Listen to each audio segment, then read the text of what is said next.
Nice to see you again. And as we come to the real grass field here, which is Sun Devil Stadium, home of the Arizona State University Sun Devils in Tempe, Arizona. It is also where the Arizona Cardinals will play. And in future times, maybe next year, whenever they can get it done, there will be a new stadium at Glendale. Here's your kickoff. Seavers hitting it. Maurice Hall and Chris Gamble waiting. And it goes deep into the end zone and will come out to the 20-yard line where the white-shirted Ohio State Buckeyes will have it. Buckeye quarterback Craig Krenzel is 14-1 as a starter, studying the heavy stuff that leads to medical school and doing it at an honors level. Big guy, 245 pounds, hard to rattle him. He just does what he needs to do to get the job done. He has successive wins over Michigan, and that alone will make him a Buckeye hero.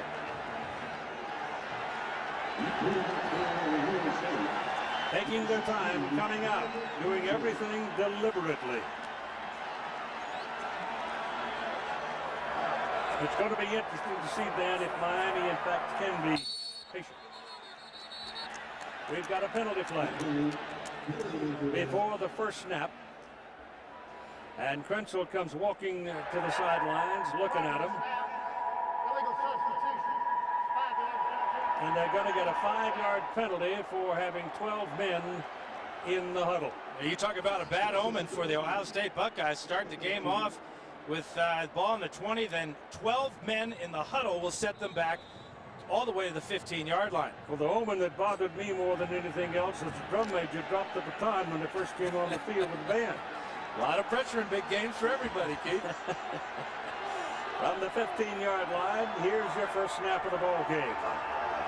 Krenzel turn, gives to Tourette, behind the line of scrimmage, stop cold at the 13-yard line. The Tostitos starting lineup, backs and receivers. Running back Maurice Clarett, true freshman, ran for 1,190 yards. Split in Michael Jenkins has been a big play man all season, the offensive front. Now here you find some trees. Tackle to tackle, they go 305, 355, 310, 312, 310, all of them juniors. Rob Sims could start ahead and will play some ahead of Ivan Douglas, the regular tonight at offensive tackle. Clarett, Maurice, a pair of them. Clarett and Hall in the backfield for the Buckeyes. Krenzel looking to throw, throws it down and takes off. He hits the 20, goes to the 24-yard line before he is brought down by Sean Taylor. The defense along the front, Miami, not as big as some, but so quick, hard to sustain your blocks on them. They don't look for a draw. The down linemen look for a body. Linebackers, Jonathan Vilma, leader of the group, 119 tackles. DJ Williams, 100. The defensive secondary has stepped up. No seniors here. One guy will catch your eye. That's that big free safety, Sean Taylor, at 6'3", 220. These people like to leave their fingerprints on you.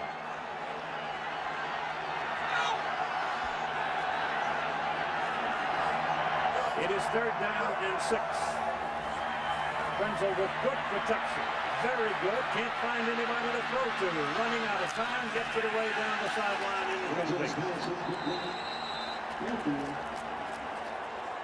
Great coverage play there because there was no white shirt available. Well, and Craig Krenzel's been sacked 31 times this season. His offensive line did a nice job, but that's what he's going to face tonight, is outstanding speed in the secondary of the Hurricanes. We saw on his first pass attempt, he could barely get back to the pocket. All right, Buckeye faithful, hold your breath. Here's the punt. Nugent hits it, Andy Groom hits it, and it is Roscoe Parrish on a brilliant kick. Cannot get to it. It is Parrish lingering back there in the shadows of the evening, and he is terrifying once he gets a little open field. But away he went, and he couldn't get to the ball. Ken Dorsey, the quarterback for Miami, transcends in his record any I've ever seen, 38-1. Are you kidding? And he is just short of his 2nd academic degree. His seasonal numbers dominated the Big East. On the field, he is the cool dude who drives this bus. And don't be surprised if the cool dude doesn't go downtown early in this ballgame. They want to set Miami style of football against this Buckeye defense. Andy Groom's punt was a 56-yarder, and the Hurricanes start at the 20. Back quickly goes Dorsey. Down goes Dorsey. Knocked off balance behind the line of scrimmage by Big Will Smith. And so there's a loss on the first play offensively for Miami. Will Smith is a stand-up defensive end at times. And with his ability, number 93 will come from the left side of the screen. And he gets to Dorsey in a hurry and knocks him down with one hand. Ball is on the 17-yard line now for the Canes. On second down and 13, give it to McGahee. McGahee gets to the 15-yard line. He runs into big old Matt Wilhelm, and down he goes. Another loss. The Tostitos starting lineup for the Miami backs and receivers.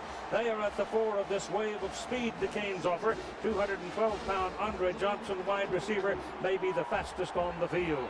The offensive front, there are three 300s here. Right tackle Vernon Carey, the largest. He's at 340 or so, down from 375. And a Canadian, Brett Romberg, at center, anchors the line. That was only the 9th sack of the season against Ken Dorsey. Three wide receivers now for the Canes as Dorsey goes to the shotgun, and now coming back toward the line of scrimmage is Roscoe Parrish, and a whistle before the ball was snapped. Dorsey calling for a timeout. He was looking at the defensive alignment and looking at the play that he had and didn't like what he had, so he said, let's talk about it.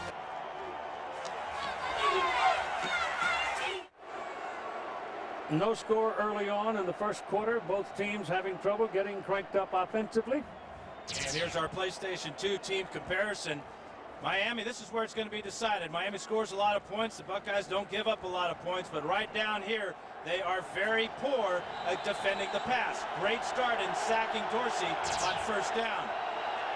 And it's third down and 15. The ball is on the 15-yard line. The wideouts are Andre Johnson, Ethnic Sands, and Roscoe Parrish.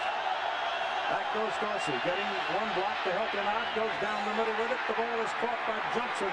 Johnson is a big man at 212 pounds, and he picks up a first down at the 35-yard line. Not only is he a big man, Keith, he is powerful and almost impossible to keep at the line of scrimmage with a bump. Chris Gamble, number 7, trying to stop Johnson as they go to a double team there with Donnie Nicky, number 25. Too late to close on this perfectly timed crossing route from Dorsey to Johnson. C. Grant has left the field now for Ohio State, shaken up. He's a very important member of that Ohio State defense. A.J. Hawk replaces him down the sidelines. The pass is too long and into the crowd, incomplete, intended for Ethnic Sands and defended by Donnie Nicky. Let's have a look now at the Ohio State defense along the front. The tackles, Tim Anderson, Kenny Peterson, the tough guys. They don't understand giving up anything. The linebackers made most of the tackles this year. 6'5" Matt Wilhelm in the middle, leading the team with 111. He already has one tonight.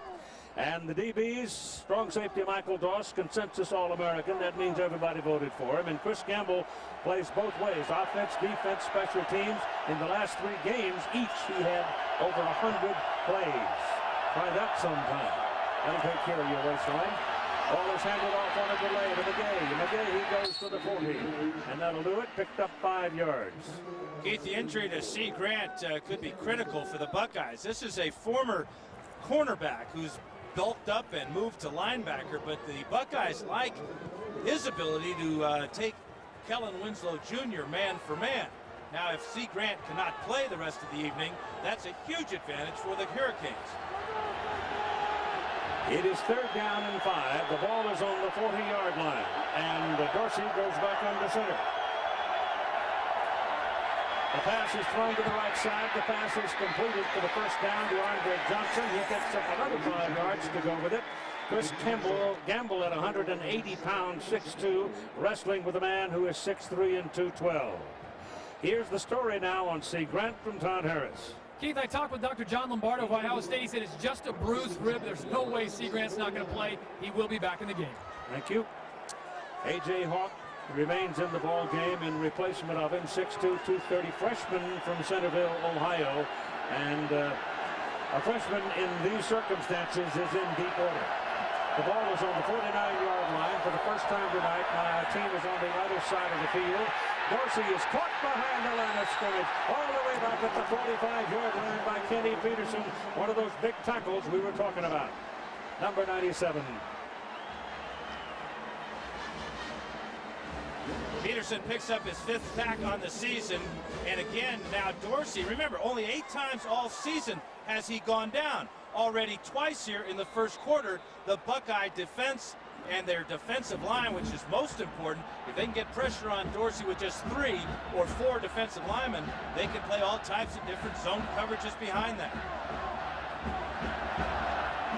2nd down and 15. Jason Geathers comes into the ball game as a wide out goes to the top of the screen. That's Roscoe Parrish in motion coming back toward the ball. And Dorsey turns around, sets up the throw, goes quickly. The ball is caught. And wham! Parrish takes a lick from Gamble. Chris came across like a runaway truck and took him down for a loss back to midfield. Chris Gamble is not only a 2-way player, he's a 3-way player. As a wide receiver, amazingly, his 29 catches, none went for a touchdown. But as a defensive back, 4 interceptions, and 1 did go for a touchdown against Penn State. But he will also see double duty as a 3-way player, returning kickoffs and punts. Busy night tonight for Chris Gamble. And good news for the Buckeyes. C. Grant is back in the ball game. Dorsey comes short to the sidelines. The ball thrown a long way to the sidelines. It's completed to Kellen Winslow. And in the melee, Winslow will fight his way down to about the 44-yard line. Keith, that shows you how important that sack by Kenny Peterson was. That forced the Hurricanes into a passing situation. A lot of good time to throw. Only a 3-man rush for Ohio State. That forced Dorsey against his own coverage to go to his outlet receiver. Smart play, good defense by the Buckeyes. All right, here's the punt by Freddie Capshaw, who got to Miami from Rock Springs, Wyoming. It's going downfield, down to the goal line. Ball rolls around. Canes try to kill it, and it looks like they did, just short of the goal line. And Anfile Roll came down and threw his body on it and pinned Ohio State right against their own goal line. So a great play by Roll. Still no score. The Buckeyes are backed up.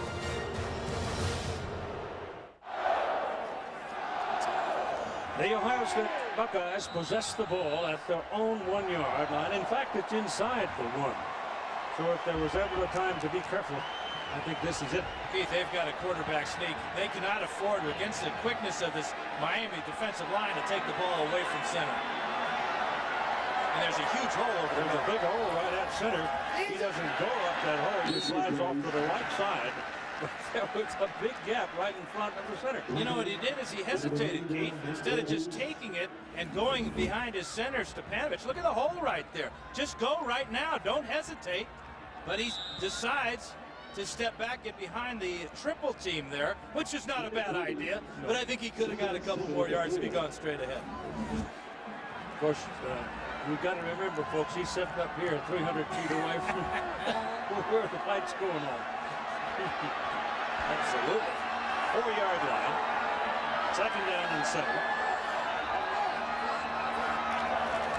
Florette's going to get it. Bouncing to the outside, looks for nothing, and finds nothing. There just wasn't any room. The Canes shoved the door closed in a hurry.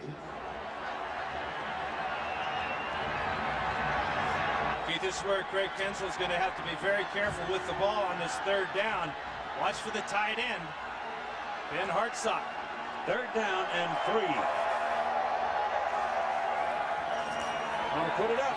There it goes, and it is incomplete. It was intended for Florette. He's making his case. He gets no answer. D.J. Williams defended on the play, and I don't know where there was another man available to Craig Kinsel. I didn't see one. There's DJ right there. Strictly man-to-man coverage.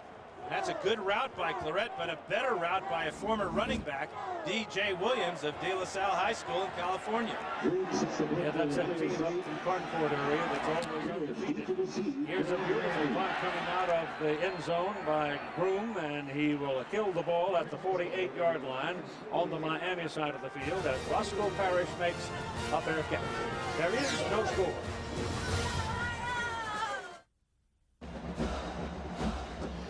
The temperature when we started the ball game tonight was just under 70 degrees. It's been a very warm day today, and it's headed for the 80s by the weekend, they say. So that cold snap that was here when the teams arrived to start their final training has gone away, and you've got warm, soft days. Here come the Canes now.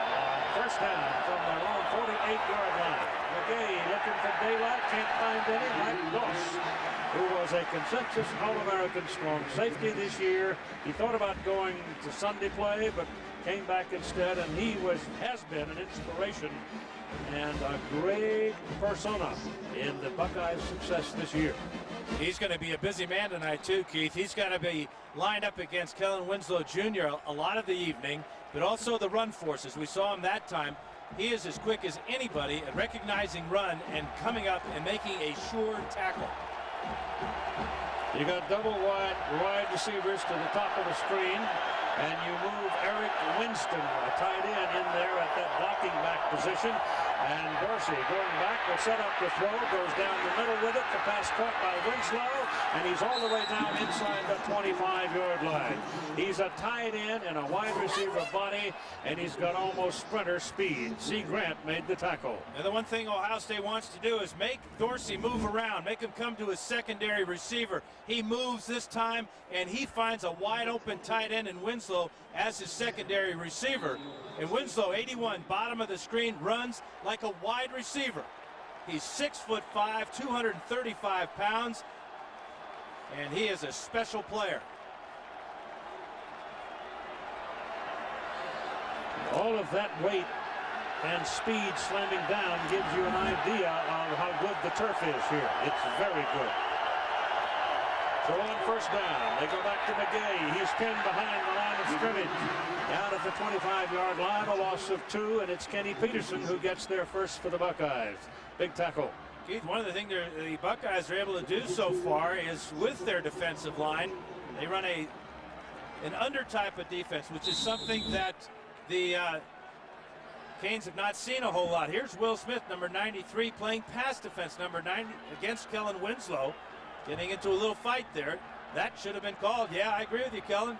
You can't take a swipe at a guy like that. But this defense forcing McGahee to cut back to the middle. Miami spends a timeout. They have 1 remaining here in the first half of play, and we're still in the first quarter. And so the Hurricanes down in a position to perhaps score. Want to make sure they don't make a mistake.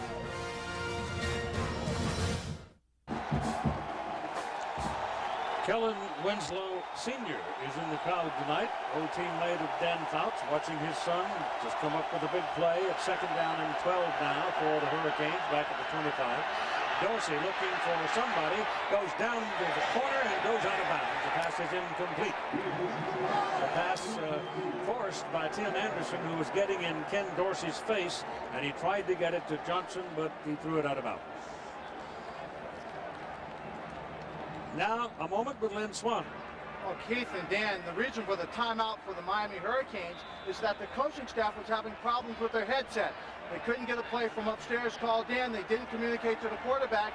Time ran out. He called it. They walked over and talked to the coaches of Ohio State, but the problem has been fixed. Well, that's a good, cool-headed senior quarterback for you. Didn't waste a play or waste a position. Andre Johnson, keep your eye on number 5. Dorsey going back. Blitz up the middle. Steps away from it. Ball's in the air. Pass is caught. It's touchdown, Miami. Roscoe Parrish.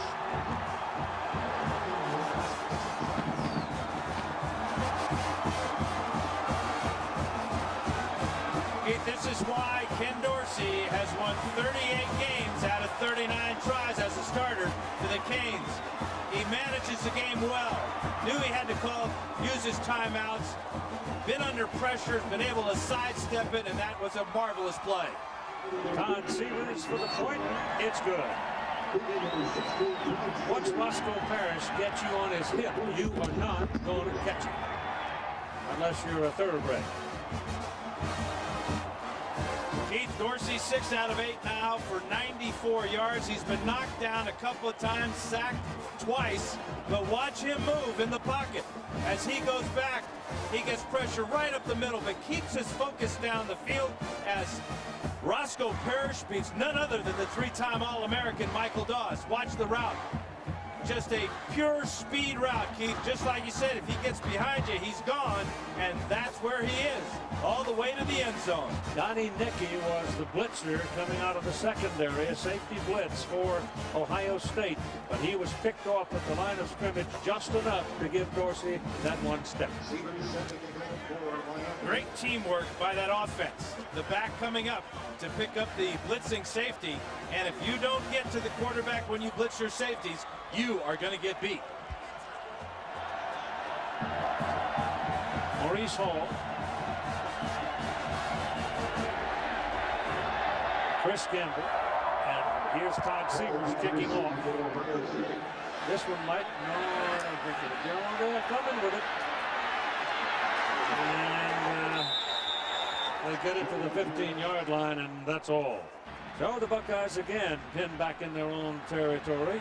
Maurice Claret and Maurice Hall will set up in the backfield in a split back position. Claret might move up into a slot.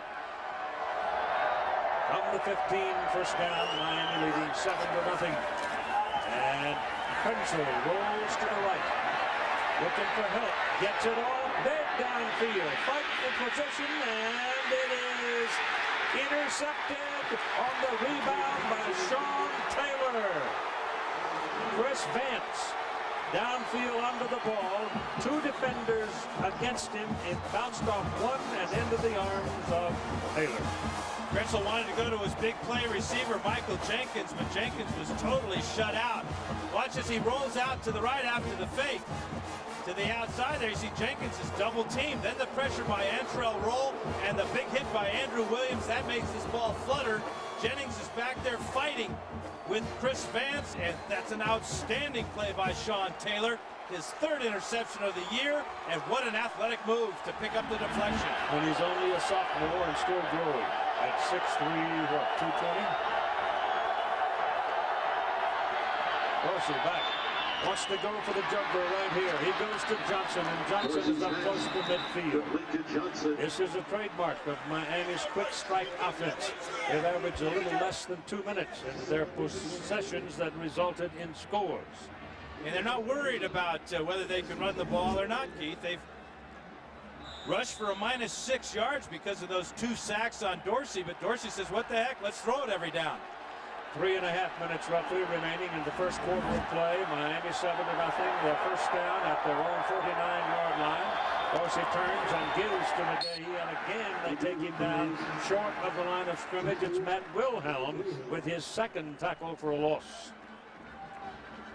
The big guys up front really free up Matt Wilhelm. Tim Anderson and Kenny Peterson, along with David Thompson at times, they allow Wilhelm, you can see, 111 tackles.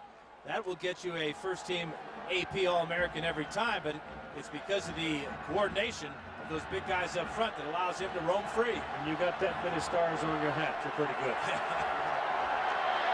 Second down and 12.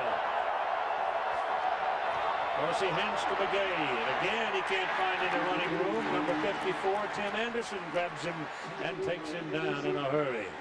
Takes him down in a hurry and takes him down for another loss. Ball will go back to the 45-yard line, where it'll be 3rd down and 14. McGahee, 6 rushes so far, -1 yard. 4 of his rushes have resulted in losses. Now they go to 3 wideouts.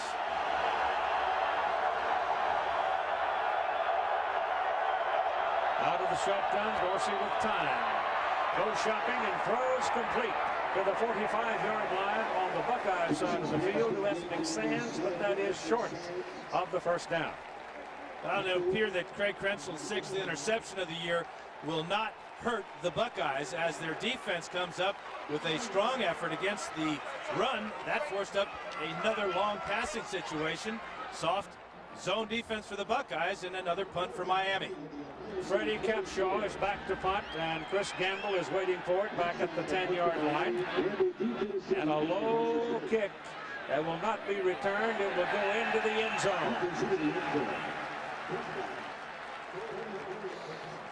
Jim Tressel, talking about his quarterback in our interviews this week, had this comment on the value of Craig Krenzel.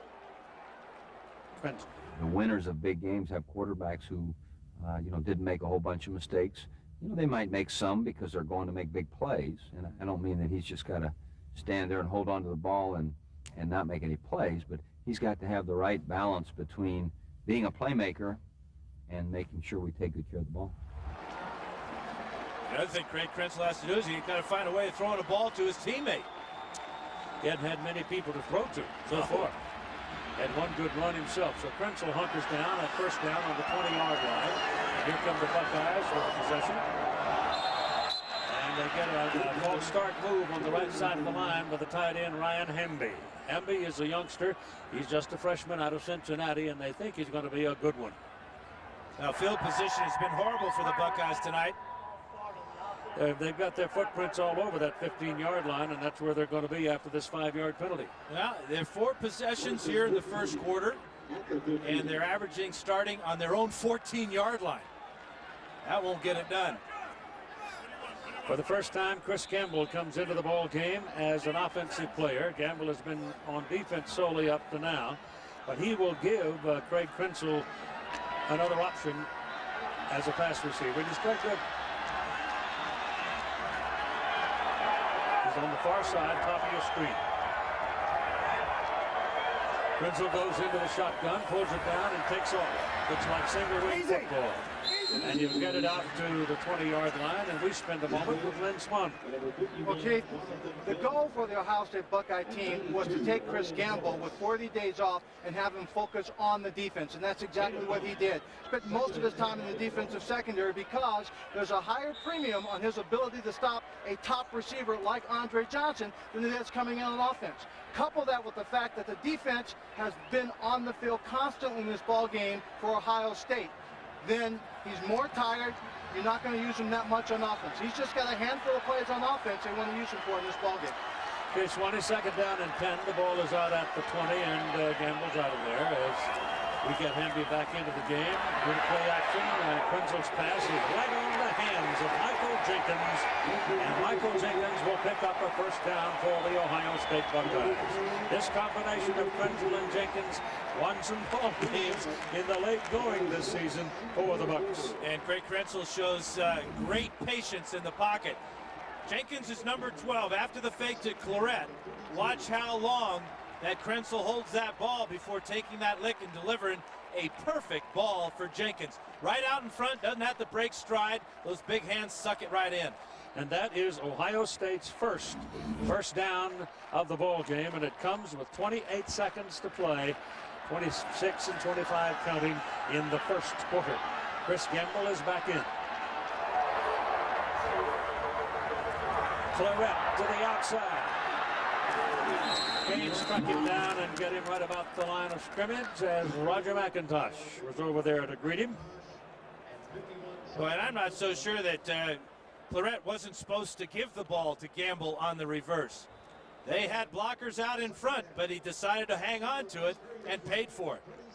And so we finish the first quarter of play. It's Miami 7 and the Ohio State Buckeyes nothing.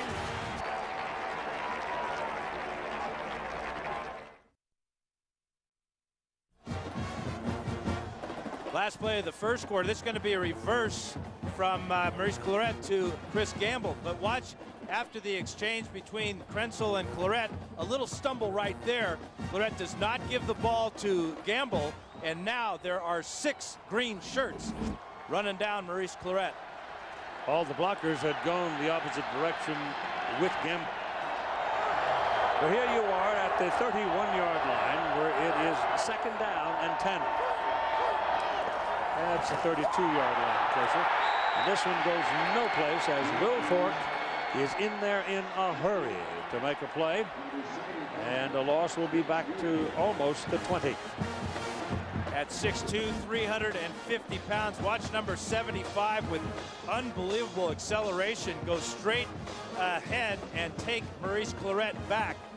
Mix up in the blocking pattern there for the Buckeyes. So 2 plays in a row now. Their execution is just terrible.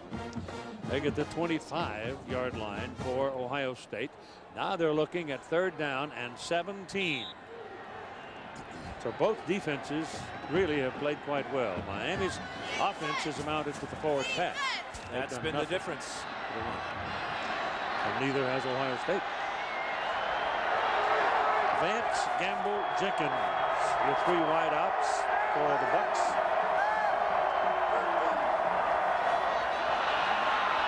Time for Quinzel. Now he pulls it down, runs, goes to the 30-yard line. He was looking at the 32 for the beginning of the old mark, but he had no chance as he was sawed off right on the 30, and he dropped his head down at the tackle, and that's dangerous. The secondary of Miami is just outstanding. Remember, they had to rebuild the entire secondary from last year, and all they did was go out and lead the nation in yards allowed passing. Back goes Roscoe Parrish to the right side. Andy Groom will punt it, and he shoots. Oh, beauty. Boy, Andy has had some year punting the football. Parrish runs back and fields it, goes all the way back to his 7-yard line. Now he's looking for help and won't get it. The Buckeyes put him on his back at the 13-yard line.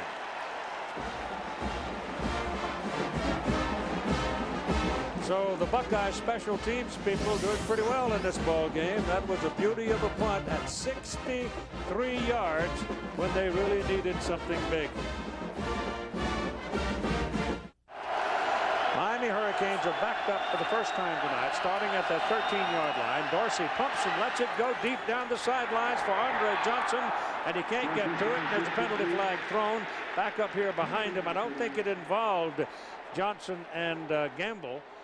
It might have. Yeah, Keith, it might have, because Gamble got a real good shot on Andre Johnson. It was a double move. You saw the big pump fake by Ken Dorsey.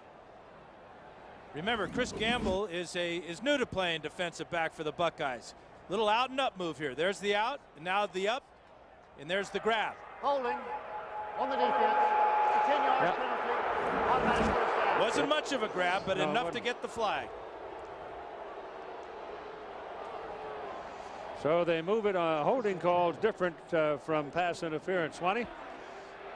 Well, Coach, Keith and Coach, you know, it's not much of a move when he reaches out and grabs a guy like that. But the cool thing about it is he slows the receiver down just a tad and regains his balance. You know, a lot of times a good defensive back can get away with that simple move. That time he didn't, and here they are, first down up at the 23-yard line as Dorsey turns, hands to McGahee, and he disappears into a crowd of folks right about the line of scrimmage. And again, Tim Anderson is the anchor man of the scrum. But you know, Swanee, one of the things about Gamble, because of his inexperience, he is such a great athlete, but I think that Miami has equal athletes, obviously, in Andre Johnson, that can give him a nightmarish night. Well, I think you're absolutely correct. And I think in the 40 days they had to get ready for this game, what they really wanted to do is work on his technique, try and give him some skills to go along with that athletic ability. On second down and 10, Dorsey hands it off. McGahee found some daylight this time, and he's got some size. He's 220-plus pounds, and he pounds it up to close to the 30-yard line, 7 yards. And it's his longest run of the night. But we can see just what this kid's all about. The acceleration on the draw play here. Watch how quickly he hits that hole. Good blocking up in front there. Chris Myers with a block on Robert Reynolds. He can put one foot down, make his cut, and reach with the other foot and never lose any momentum. That's what makes him so dangerous. Absolutely no hesitation in Willis McGahee. It is third down and 4 now. Short 4. The pass is in the air. Intercepted by Dustin Fox. He threw it right to him. And there's a turnover by Miami. The Buckeyes are sitting on the Miami side of the field. First down at the Hurricanes' 37-yard line. The Buckeyes have done a good job affecting Ken Dorsey. They've sacked him twice tonight. Now trying to hit Roscoe Parrish. Watch Fox here. The route is going to come to the inside, but Dorsey, for some reason, just airmails the 5'9" Roscoe Parrish, and an easy pick for Dustin Fox. Pressure there. You see the great effort by Matt Wilhelm, selling out, affecting Ken Dorsey and his vision. So now the Buckeyes start a possession with an opportunity to get some points on the scoreboard. Quinzel to Claret. Bounces around. Finds a little bit. About 2 yards on the play. Yeah, that's 5 rushes tonight. He still has negative yardage because of this great Miami defense and quickness. That front four's doing the job. Krenzel pulls it down, takes off. Got some help. He's going to pick up a first down for the Buckeyes. Take it down close to the 25-yard line before Matt Walters brings it down. It'll be the 26. Has a key block here by left guard Adrian Clark, number 63, as Krenzel will hit it off the right side. But a lot of teams have hurt Miami with running quarterbacks. This is a design draw play and well executed by the Buckeyes as they threaten for the first time tonight. Claret got a good block on Williams, and he was running behind Adrian Clark, who's a mere, at least he's listed, at 355. Mere. Gonna run it in the middle with Claret. And he's got his second longest run of the night. Well, what Miami wants to do, obviously, is they want to stop that run up the middle, make him bounce it to the outside where Miami's team speed will take over. It's virtually impossible to outrun Miami east and west. You can't do it. You got to get lucky. Somebody's got to fall down or something for you to do anything outside against it.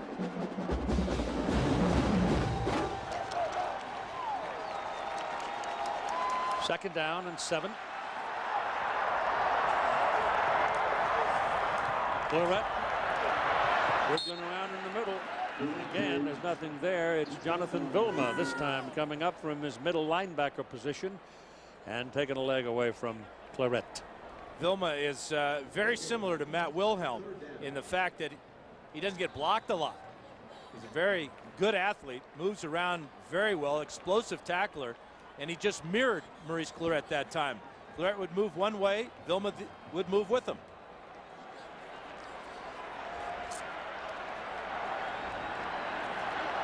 Gamble is in the ball game as a wideout. There's nobody in the backfield. Play clock ran out on. So they'll give up 5 yards as they burn the clock. Prior to the snap, delay, it's a 5-yard penalty and remains 3rd down. Here's your Aflac trivia question for the ball game.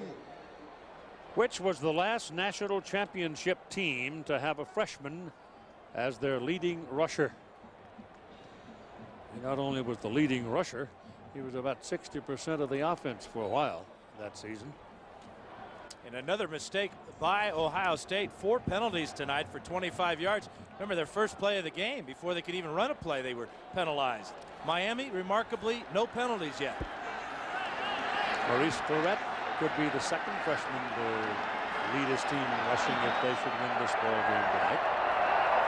So far, they've been held in check. Here's the quarterback going right up the middle with it.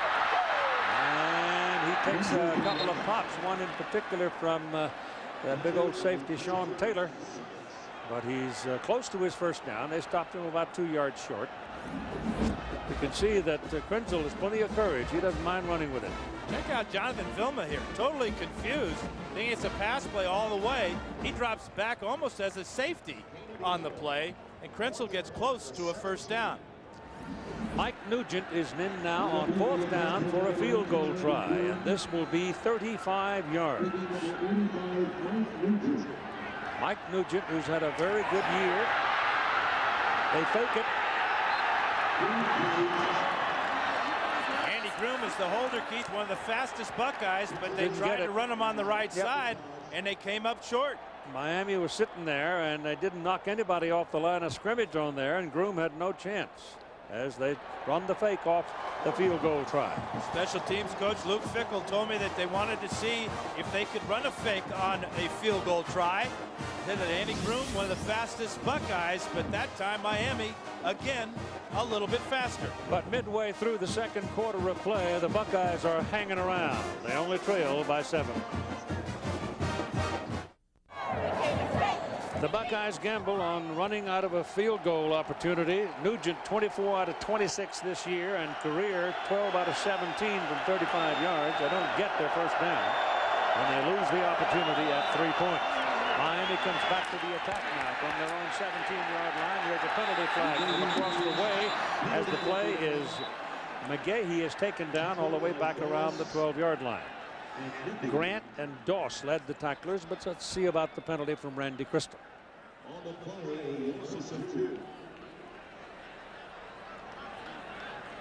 like it may be Miami's first penalty of the evening.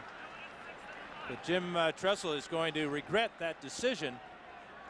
I mean, that's almost a sure. I know there's nothing sure in this world, but Illegal formation on the offense. Illegal formation against Miami. The umpire Steve Story, Don Crepel the head linesman, Derek Bowers the line judge, field judge is Terry Porter, Brad Van Vark the side judge, back judge is John Robison, and the alternate is John Laurie, and they're all out of the Big 12 Conference.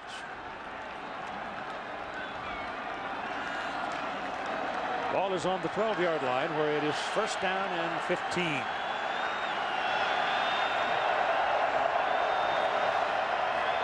McGahee. 15-17.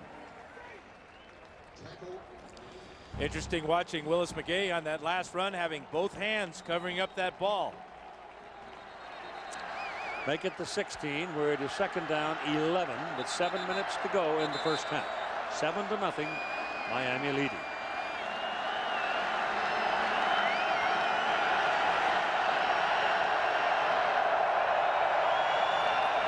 Dorsey sets to throw it and goes to the sidelines. The pass is caught by Ethnic Sands, and that will be a first down for the Hurricanes. That time the Buckeyes decided to bring Chris Gamble off his corner position and blitz Ken Dorsey. But he was so far away as he lined up trying to guard Johnson that he was late getting to the ball.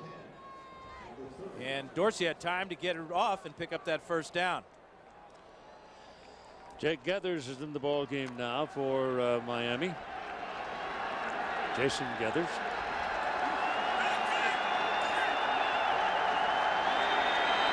Ball just short of the 30. Back goes Dorsey. Looking, throws, and it is caught down the middle, and it is good to about the 34-yard line to Jason Geathers. Where it is second down and 6 now for Miami. And Roscoe Parrish is the man who scored the touchdown for them on a pass reception from Ken Dorsey. Dorsey loops it downfield, way downfield and beyond anybody's reach. Andre Johnson was on the dead run. Chris Gamble was running with him. And the way things are going, Chris is going to have a lot of plays and be a tired fellow when this game is over. Well, it's like Lynn Swan said, you can see 24 plays on defense to just 5. His number one priority is to stay with Andre Johnson as he did on that play. But special teams will wear and tear on you as well, and he plays special teams. They say he doesn't get tired. I guess he doesn't. He had 128 plays in the overtime win against Illinois. Wow. Yeah. That's unheard of. 3rd and 6. Pass hummed, intercepted. Buckeyes have it. That's Mike Doss. 30, 25, inside the 20 before he's pulled out of bounds by Willis McGahee. Dorsey threw it hard, and it ricocheted to Doss. His 8th career interception, 3-time All-American, just playing the ball. Watch him right here. Dorsey's going to throw this ball too hard. He really fires it off the hands of Andre Johnson, who should have caught the ball, but it was really humming. And maybe Matt Wilhelm got just a fingernail on that ball to disrupt the concentration of Andre Johnson. No disrupting this man's concentration, though. The leader of this Buckeye defense has set up his offense in great shape. Lydell Ross is in there as the single back now, a sophomore from Tampa, Florida, 210-pounder and the fastest of all the Ohio State tailbacks. And he's got the ball. And he finds some room. A little slip and slide left and then right, and he's down inside the 15 at the 13. Running back coach Tim Spencer, a former teammate of mine in San Diego, where he was one of the most reliable guys we had, as they told me today that they got to get Lydell Ross in the game more. The Buckeyes will use 2 running backs, as we've seen, Claret and Ross, and they'll alternate Hall as well. But as you said, Keith, Ross has got great speed. He showed it on that little run. They're inside the 13. They'll mark it 12 officially. Second down and 5. Krenzel gives it back to Ross again, and there's no place to go this time. William Joseph leads the defensive surge and makes the tackle right about the line of scrimmage. Earlier we asked you the Aflac trivia question, which was the last championship team to have a freshman as their leading rusher? The answer is the Georgia Bulldogs. 1980, Herschel Walker led the team to the national title with 1,616 yards rushing, and that play is from the Sugar Bowl. Back in 1946, Emil Sitko as a freshman ran for 346 yards at Notre Dame, but the effort of Walker was something special, really special. Third down and 5. Pass is thrown, pass is caught. It'll be a first and goal to go for the Buckeyes. Chris Vance made the catch right in front of Glenn Sharp. Good pass by Krenzel. Pete, it was a great adjustment by Chris Vance. That ball was thrown, it made it differ with you, way behind Vance, and Vance saw the ball. Here he is. Watch him stop and have to reach way back for it. He comes to a complete stop. If the ball's out in front, perhaps Vance gets by Sharp and into the end zone. As it is, first and goal. You're right. It wasn't that good. Ben Hartsock is in the ball game now as a tight end for Ohio State, and the ball lofted to the corner. No, out of bounds. Michael Jenkins got it, but he didn't get a foot down as he was dueling with Sean Taylor. It'll be second down and goal. That's a great battle, because Sean Taylor is normally a safety, but at 6'3", 220, he's going to go out and guard Michael Jenkins at 6'5". See how close he came. Right foot out of bounds. Great call. No question. Not even a question for Jim Tressel. He's begging for a call there. At center, you've got to change. Nick Mangold has come in at center. That's a tough place to make a substitution at center. Miami looked like they were offside. Yeah, I think Vince Wilfork, seeing that freshman center in there, thought he'd try to get a jump on him, but he was jumping all the way through the neutral zone and offsides. Mangold, a freshman out of Kettering, in relief of Stepanovic. But Stepanovic had moved over to tackle behind Shane Olivier. And now what do we got here? Do we have offside? Offside. Yep.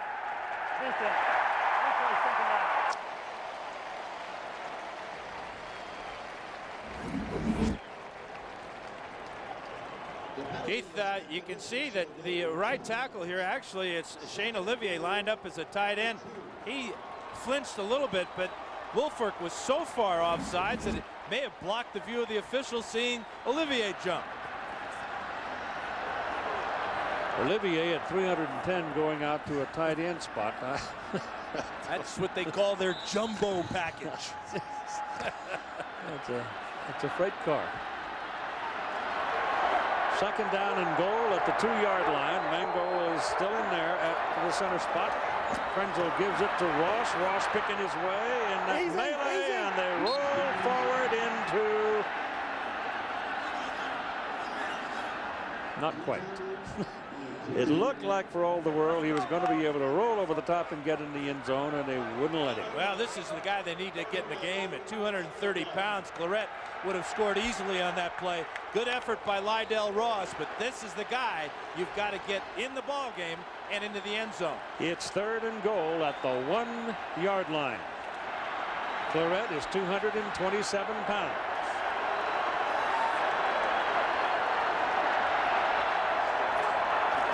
Quarterback sneak.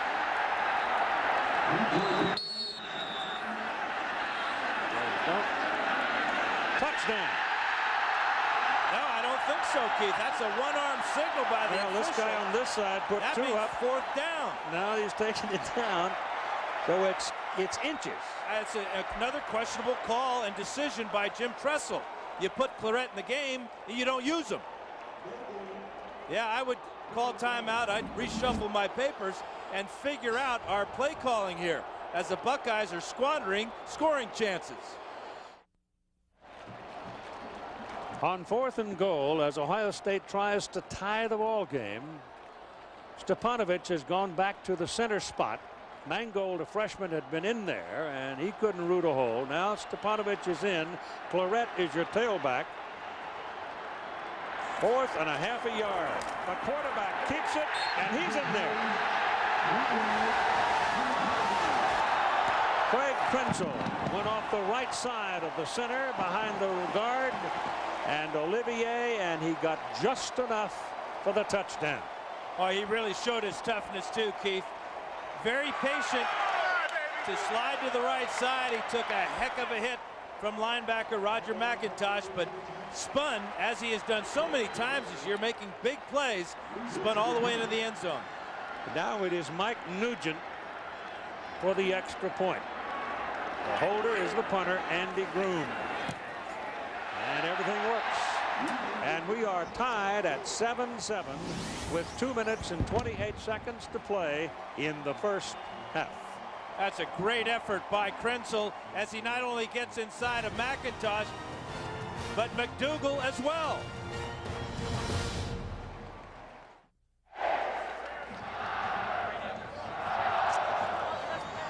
Well, the Buckeyes, cashing in on the turnover, have put themselves on the scoreboard. 7-7 tie with 2 minutes and 28 seconds to play. If they had gone ahead and kicked that field goal on, they'd be leading 10-7.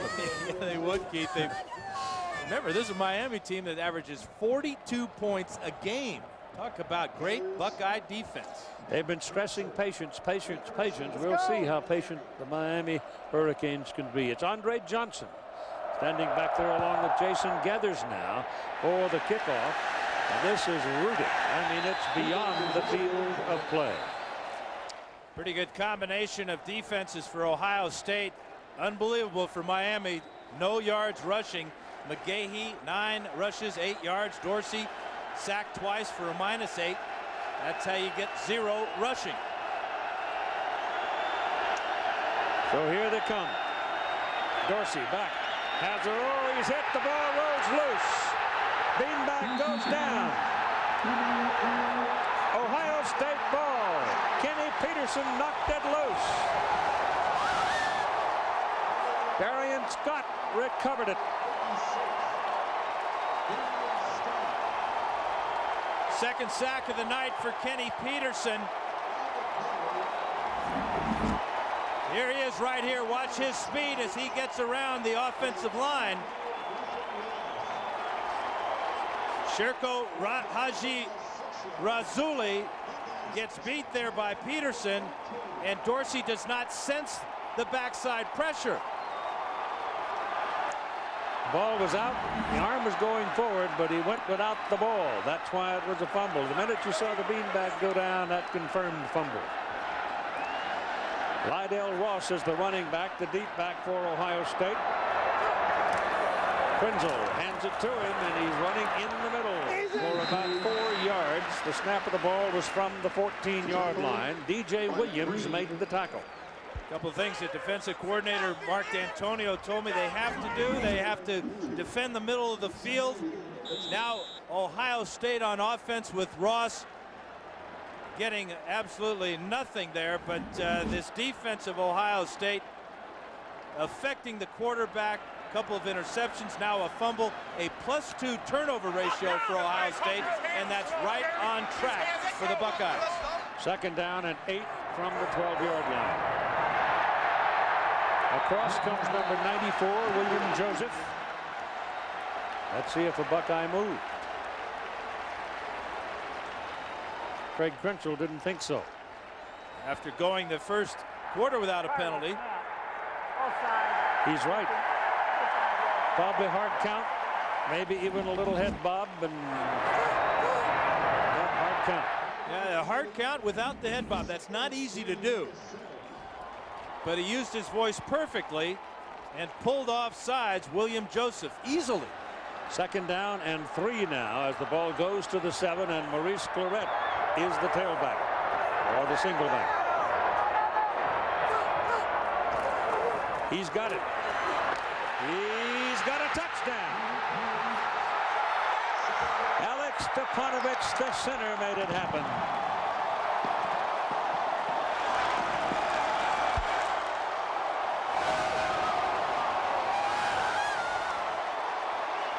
We talked about just how punishing a runner he can be and how decisive. Now this game is being taken over by Ohio State at the end of this first half. A great run by Claret to get into the end zone with ease. Nugent will kick out of Broom's hole for the extra point.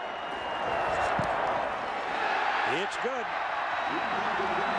You have 1 minute 10 seconds remaining to play in the first half. And the Big Ten champions have taken the lead. Ohio State 14, Miami 7. The BCS National Championship game at the Tostitos Fiesta Bowl. Keith, you talked about the great block by Mark Stepanovich. Let's take a look at it as he gets 2 for the price of 1. First on Joseph and then on Vilma. Good double team there. He sees the linebacker. He seals him to the inside. That's all Maurice Claret needed. And so the Buckeyes have converted 2 Miami turnovers into touchdown, and they lead 14-7 with 1 minute and 10 to go to the half. The kickoff. High, long, beyond the field of play. Nugent, big leg. You just talked about the mistakes. This is 3 turnovers, last 3 possessions for Miami. That Goss interception led to Grensel's sneak there. Kenny Peterson with the sack and fumble. And now Claret behind the block of Alex Stepanovich for the touchdown. Do you think momentum is wearing red? I do. And white. Or silver, if you will. All 3 Miami turnovers, 2 interceptions and the fumble on the shoulders of Dorsey. From the 20, here come the Canes, and they'll hand it off to Willis McGahee, looking for the sideline, and he finds it about 9 yards. Keith, I think that's the first time they've tried to get McGahee to the perimeter. It is. And with his speed, that's a good idea. But remember, Miami now, as we come to the end of the first half, they only have 1 timeout to use, having to have burned 2 in the first quarter. Buckeye defense got some respite. They were on the field a lot in the first quarter, but in the second quarter the offense held the ball for a while and gave them a chance to get their win back. Now the Canes go to the shotgun. They got 3 wideouts. Dorsey's got a lot of time. Comes this way with it, goes short to McGahee, and Willis McGahee makes the catch for the first down. Move the chains. It'll go up to about the 33 where it's a first down. Will Allen, who made 2 interceptions this season to save ball games for Ohio State, Cincinnati, and Michigan. Dorsey turns, gives to McGahee. He's looking for some daylight, and the Buckeye defense doesn't give him much time to go shopping. They shut the door on him pretty quickly, with Will Smith finally taking him down. The one thing the Buckeye defensive line does, they don't stay blocked very long. They get off their blocks very quickly, locate the runner, and then gang tackle him. It is 2nd down and 12. The ball back on the 32-yard line. Dorsey again with some room to move and time to write a book. Throws it in the ground. Incomplete. But now you're seeing why Ohio State's been effective. That defensive line is winning the battle. Only rushing 3 or 4. That allows the Buck secondary to drop 7 or 8. And if you drop 7 or 8, you're going to make it very difficult for the quarterback to find anybody open. Good job of the offensive line, but look at Dorsey. Can't find a green shirt to throw it to. Finally has to throw it away. 3rd down and 12. Ball on the 32. Under center, turns, gives it to McGahee. He's got some room here, but they've got him a yard short of the first down. And the clock shows 10 seconds and counting in the first half. Canes come up without a huddle, trying to get one more play, and now they decide, let's go to the clubhouse and see if we can sort this thing out. So at the end of the first half of play, it is 14-7, Ohio State leading Miami in the BCS National Championship game. Coach, so much was made of the speed of this game, and it looks like the speed of your defense is really the difference. Well, we've got a good defense. They've got a great offense as well. This is a national championship team. Two great teams playing as hard as they can with a lot of class. This is just a great one. I know you're not going to concede victory until it's over. What do you expect in the second half? It's going to be a battle. It's going to be down to the final second, and we're going to play as hard as we can and see if we deserve it. Good luck, Coach. Thank you. Pretty simple, but hard. Mike Nugent will kick off. Gathers and Johnson wait for it. The kick again will not be returned. Hard to get a run back against Nugent when there's no wind. So what do you think, Dan? The philosophy here for Miami? Poke around with a run or just load it up and fire the cannon? Well, they're going to have to win first down, basically, Keith. Larry Coker said that he just needs 4 yards. Don't worry about the big game. We just want to get 4 yards, be patient on offense. But so far, in 13 first down plays in that first half, Miami has netted just 12 yards. That's incredible. So here we go with the second half. And Ohio State leading 14-7. It's McGahee with the first play. And slashing over the right side will get about 3 yards before Will Smith, who has stood tall tonight, makes the tackle. It's only a 3-yard gain, but that's more like it for McGahee and this offense. You can see he's running a lot harder that time, Keith. You talked about how he can put 1 foot in the ground and either cut back quickly or accelerate. There's no hesitation in his game, except in the first half. The Buckeyes caused him to hesitate. Second down and 7. Dorsey turns, quickly throws, passes caught.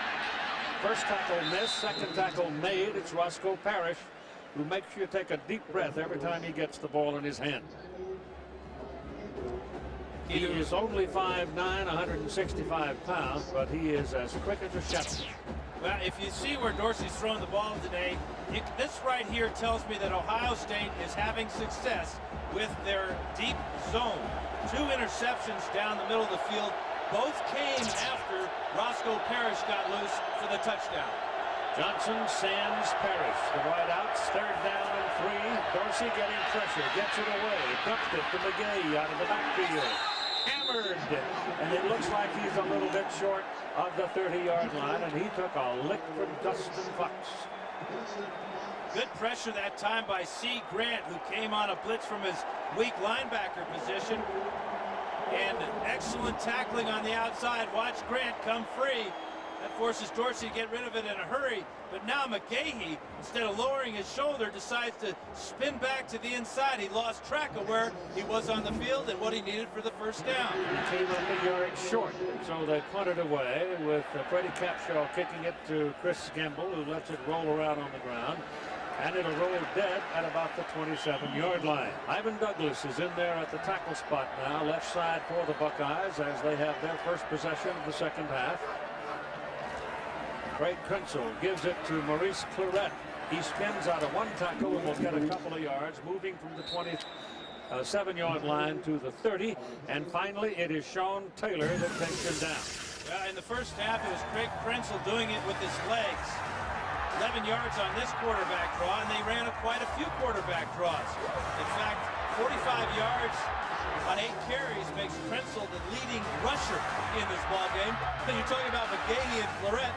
The quarterback finishes this off with a touchdown. That one tied the score at 7-all. Make it a 3-yard pickup for Claret. Close to 4 as the ball is finally put down just short of the 32-yard line. Got it again, going to the outside. Broke the tackle, gets the first down. Gets up across the 40-yard line, and he stepped on the chalk at the 42. He ran out of the tackle of Maurice Sykes.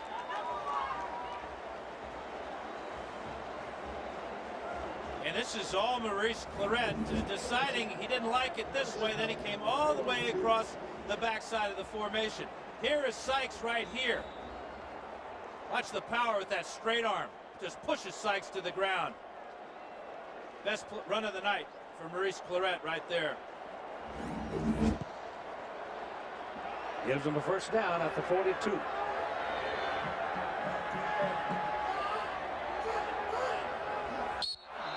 movement on the left side of the line, Ohio State.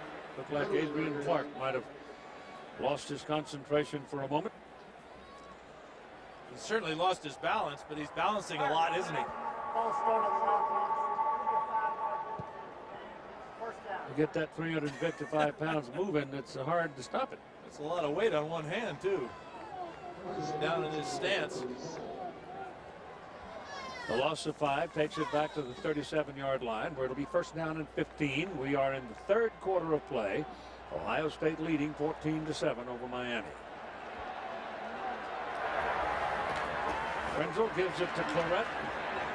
And Vilma is right there. Jonathan Vilma, who had slipped to the outside and slanted back in, and he got him. And to give you an idea, Keith, of just how well these defenses are playing, check out what Willis McGahee and Maurice Claret have done coming into tonight's championship game. 27 touchdowns, 14 for Claret, both well over 1,000 yards. Tonight, totally different story. A loss of another yard. His numbers are unbelievable. Claret averages 6 yards a carry normally. Campbell is in the ball game with a wideout now. And they go to the shotgun for Krenzel. Give a little time. Pressure coming from the backside. Gets it off, but it's almost intercepted. Oh, my goodness. He had it on his fingertips, and then it was gone. Now, Matt Walters really forced Krenzel to throw that ball too hard to Maurice Claret. Good pressure by Walters, and that made it a very difficult one-handed attempt by Maurice Claret. Matt Walters, for a big man, he's in there at 262. Very quick. You have to be quick to play football in any position for the Hurricanes. Seems so. Third down and 15.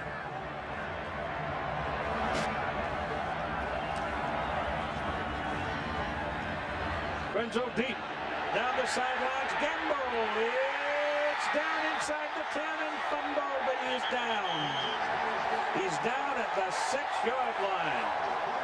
Alfonso Marshall caught him from behind. He had to catch him from behind because he's beat so badly. Total speed by Gamble as he outraces Marshall down the sidelines. Hits the ground, the ball comes out. Good call by the officials, and a huge play for the Ohio State Buckeyes as they continue to dominate this game. Close to being a fumble, but the knee is down there, and the ball comes out. 57 yards. That is the longest Ohio State offensive play, pass play of the year. Krenzel keeps it, throws it to the end zone, and it is picked off. Picked off by Sean Taylor. He threw it right to him. He had double coverage on his intended receiver and no chance to get it there, and Claret has stolen the ball. Yes, he did, Keith. Maurice Claret with the play of the game, perhaps, as Sean Taylor going down the sidelines, reminiscent of George Teague of Alabama stealing the ball from Miami a few years back. Ball's in the wrong hand. It should have been in the other side, shouldn't it? That's a great point, Keith. But did he really pull it away? The officials say yes, he did. Close. Krenzel trying to force this one. Great read by Taylor as he comes back to take the ball away from Hartsock, and then with the ball in his right hand exposes it to Maurice Claret right there. And in the judgment of the officials, when they hit the ground, Claret had more possession than Taylor. And so the Buckeyes are still sitting in the catbird seat down at the 28-yard line on the Miami side.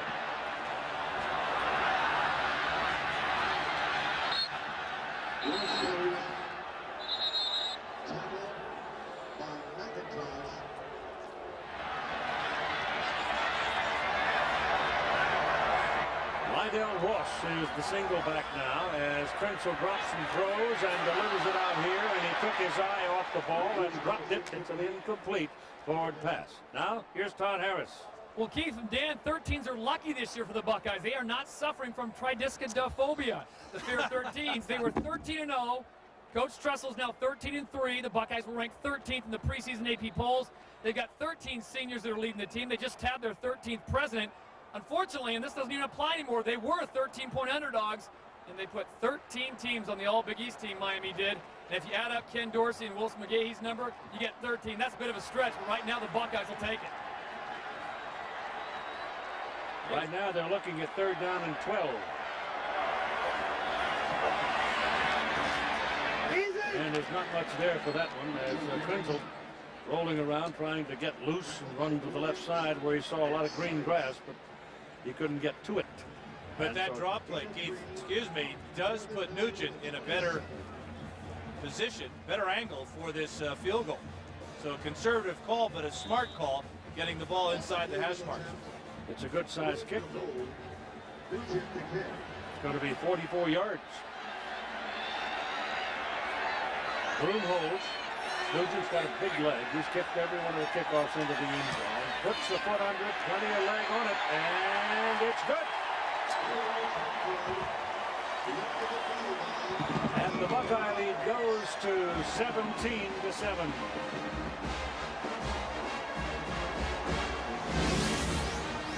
So one corner of the stadium gets very quiet here as the red roars and the Buckeyes lead by 10.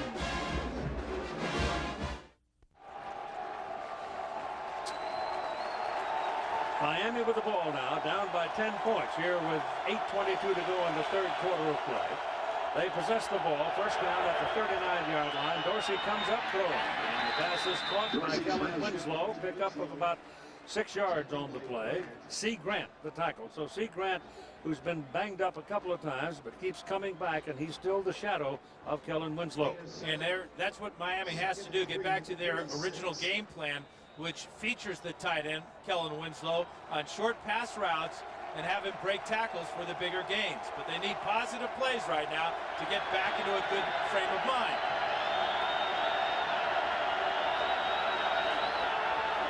Handed off to McGahee, and he's got a yard or two. C. Grant on that tackle. Dave Perry, who is as good a source of authority and opinion about rules. David, you had a best look we could give you on that fumble, the takeaway, if you will. Keith, from my view, it looks like the ball was coming loose. The Ohio State kid did, in fact, rip it, pull it out. We had a little tug of war afterwards, but it appears like a good call from the covering official. Hey. Resulted in 3 points, and it's a 17-7. Pretty heads-up play for a freshman, 19 years old, to make that. Dorsey wants to go deep, goes down the sideline. The pass is incomplete, intended for Andre Johnson. He was a little short. He had him. Yeah, it was another one of those double moves, fake to the post and then back to the corner. As you watch Johnson, great speed. There's the post route, and now back to the outside. Ball is underthrown, and Johnson loses his footing on this good field. And Capshaw is in the punt.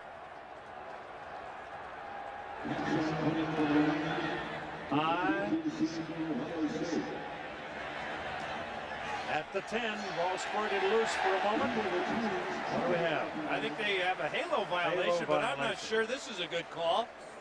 It appeared that the Hurricanes gave Gamble plenty of room to make that catch. Andre Roll was the man closest to him, who's a cornerback. Remember, it's a 2-yard halo, and they must have thought that Roll was within that.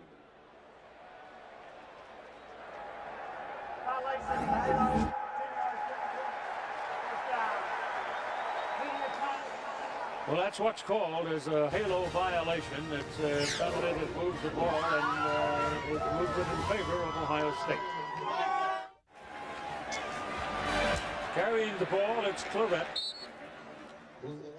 And from the 21-yard line, he's up to about the 23. 20, where do you see in the swing of things here in this ball game? Well, basically, I see an Ohio State offense is doing the same things they've been doing all year. A very conservative approach to the game. I think you give most of the credit for their success to the offensive line, protecting the football. Then it goes back to Craig Krenzel. When nothing is there, he's not taking any chances. He does not want to create the turnover. He wants to keep that plus turnover margin in this ball game by not doing anything silly. Fortunately for him, he's a tough kid. He's in the shotgun, second down, and 9. Now takes off with the ball and breaks the tackle. The second one takes it down at the 25. That would be Jamal Green. Jamal Green right now is matched up against a freshman, Rob Sims, at that tackle position for Ohio State. And you know, Keith, you saw while Swanee was telling us about how Ohio State's getting back to what they want to do. Part of what they want to do, as we saw with the play clock in there, is milk that clock all the way down. Now, that was pretty close for comfort that time, but you'll see that they're trying to extend the game, shorten the game, by running the play clock down and not snapping it until they are within 5 seconds almost every time. Krenzel is the game's leading rusher. He has 10 carries for 51 yards and a touchdown, and he's back looking for a receiver. Lets it go to the sidelines, has him, throws it right on his hands. No problem with it, he's out of bounds.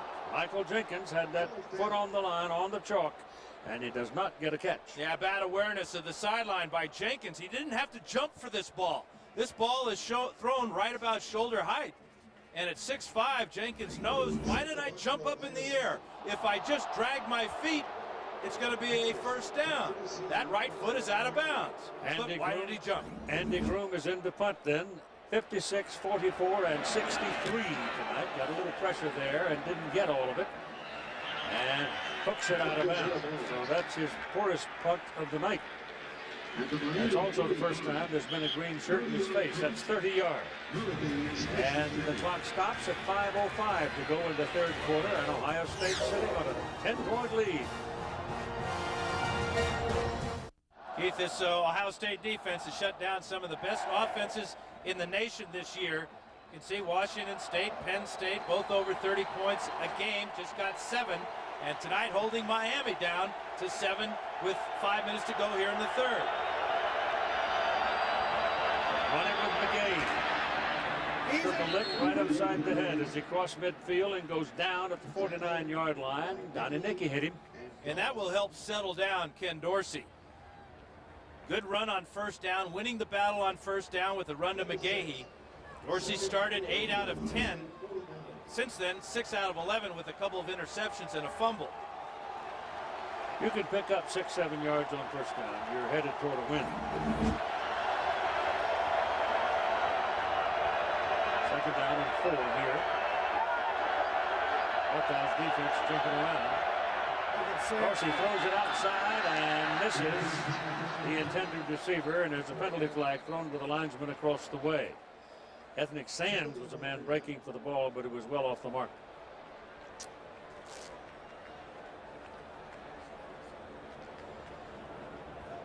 That blitz by Ohio State really threw the timing off of not only that pass play, but before the ball was even snapped. It's against Miami.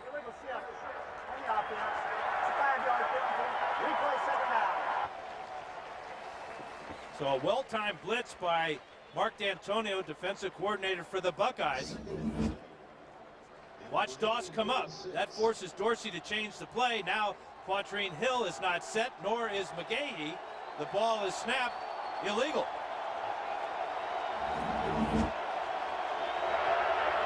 For second down and 9. Down the middle. Winslow.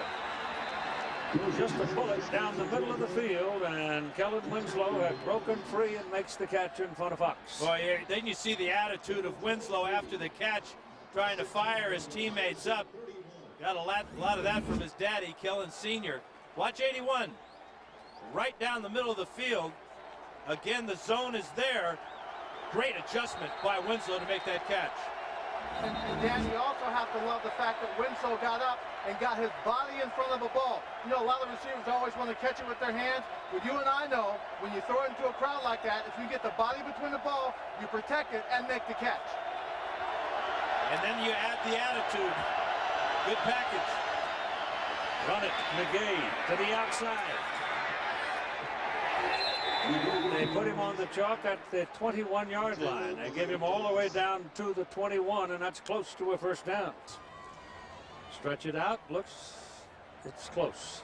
It is the first down. Well, and you know what he did at the end of that run, Keith? He knew what he needed, as opposed to earlier in the game when he came up short of the first down. That time, he got it by an inch. Kellen Sr. couldn't stand sitting quietly in the stands anymore. He's going down on the field. Better keep a jersey away from him. Yeah. 21-yard line, first down for Miami. On the Buckeye end of the field, Ohio State leading 17-7, and we've got 3.5 minutes to go in the third quarter. Okay, he is deep. Dorsey throwing over the head, got the intended receiver way over his head. Johnson was over there, well covered by Gamble. The Bills going back to coaching. Huh? I guess the coach prices it ain't bad, huh? Yeah, I'll give it a shot, too. Quickly in the middle. Caught again by Winslow, and he's close to the 15-yard line with it. Matt Wilhelm, the big guy at 6'5", 245, got a hold of him. Showing the hands that his daddy displayed many times over the middle. Look at him reach out. This is a tight end. Now he's more like a wide receiver, but he is quite a weapon. Only a sophomore. Miami has had some great tight ends, and this man's son definitely stepping up into that. Well, that fellow Shockley that played there a little while was pretty good. And Bubba Franks, too. But again, Miami has to use a timeout. And it comes at 2:44 to go in the third quarter, and they have 2 timeouts remaining. Go back to it at 3rd down and 5 on the 16-yard line, trailing by 10 points. Yeah, important to get the right play called, the right timing. But if you remember back to the first half, Miami used 2 timeouts. That gave them just 1 when they got the ball back with a minute to go, and really couldn't mount any type of hurry-up offense to get even a field goal at the end of the first half. Tight game like this, you want to have all those timeouts at the end of the game.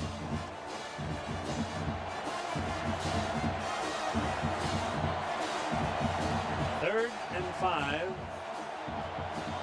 right in front of the goalpost on the 16-yard line. Johnson and Parrish. Consider Winslow a very big possibility here.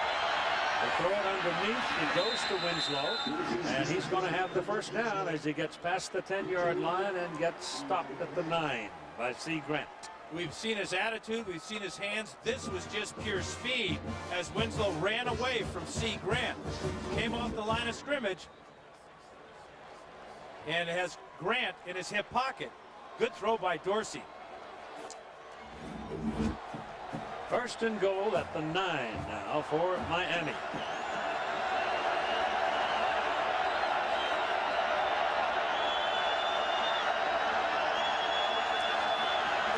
McGahee to the outside.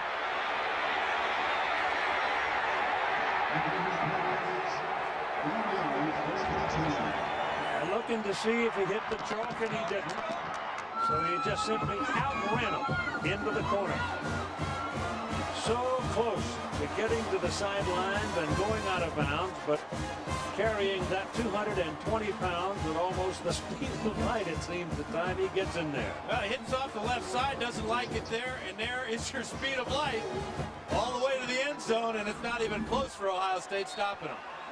And the kick is good by Todd Severs, and it is now a 3-point lead for the Ohio State Buckeyes as Miami comes back to score the touchdown.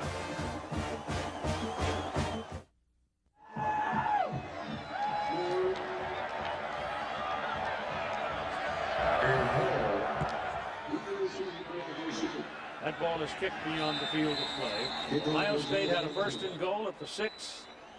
Lost the ball on interception, got it back, came away with 3, and now Miami takes it and goes down and scores the touchdown.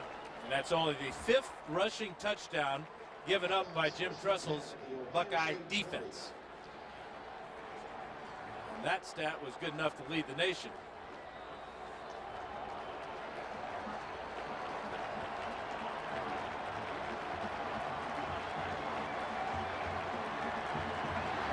Stepanovich will come in at center now. He's been in and out, with Mango getting some playing time. Claret lines up at the deep back. Krenzel sets him up and gives it to Claret. At the right side, he's got a yard, and that's all. Vilma was the first man to make contact. McDougal put him away.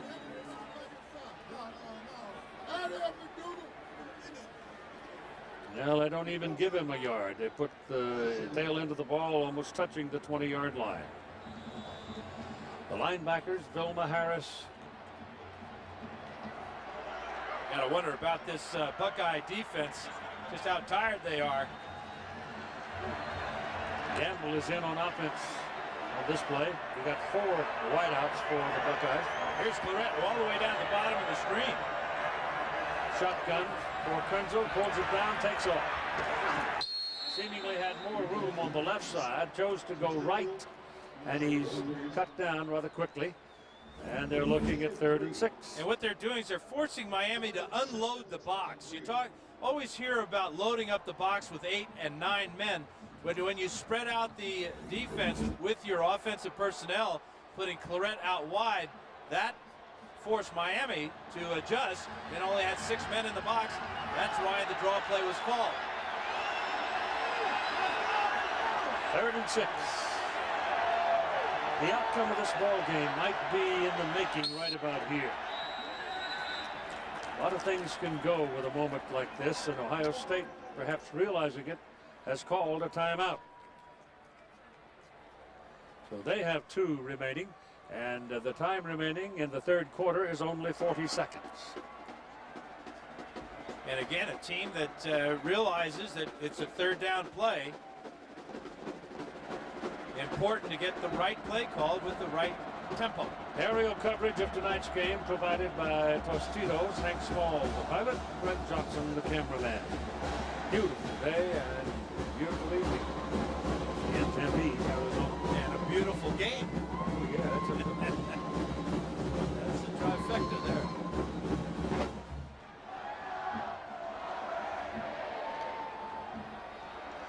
Miami gets rolling downhill, though.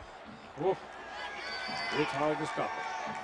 And right here could be a very, very big play in this ball game. Buckeyes can pick up their first down and keep possession and give their defense a little more resting time. It's very important. Miami forces Ohio State into a punt here unless Andy Groom comes up with another one of his 63-yarders. They should get pretty good field position.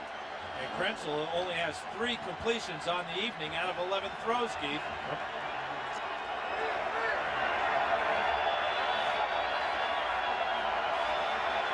That's Gamble in motion. Pressure coming. Krenzel breaks away. Pressure's coming, chasing him down, and he's going to keep the ball and be taken down by Andrew Williams, and that will bring up the punt.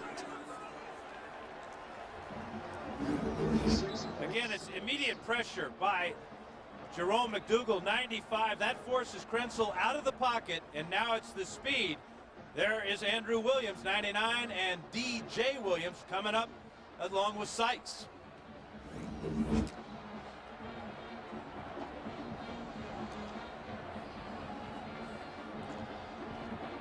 That may Maurice be Sykes, Maurice, I think, yeah, is the Maurice player Sykes. shaken up. It's on the sidelines. Official timeout for injury. The play resumes after a gain of 2. 4th and 4 at the 26. Might have just tweaked his left knee right there. Krenzel diving for the first down. And coming up 3 yards short. So here's Ohio State now. They've got to punt the ball. The last punt that Groom had, he sort of hooked it to 30 yards. The previous 3 had been outstanding. Well, like you said, Keith, Miami put pressure on them. Yep. And they are very good at blocking punts. Well, I would expect they'll be going again. Full bore this time. And if the Groom gets off a low punt of any type, Roscoe Parrish, just dynamite, averaging 13.5 yards per punt return this season. So I think what we're saying here in a very direct way, Andy Groom, it's in your court. 10 seconds, 11 seconds, now 10, counting down, 8, 7, 5, No need to snap. No, don't have to. Third quarter's over. It's a 17-14 ball game, Ohio State.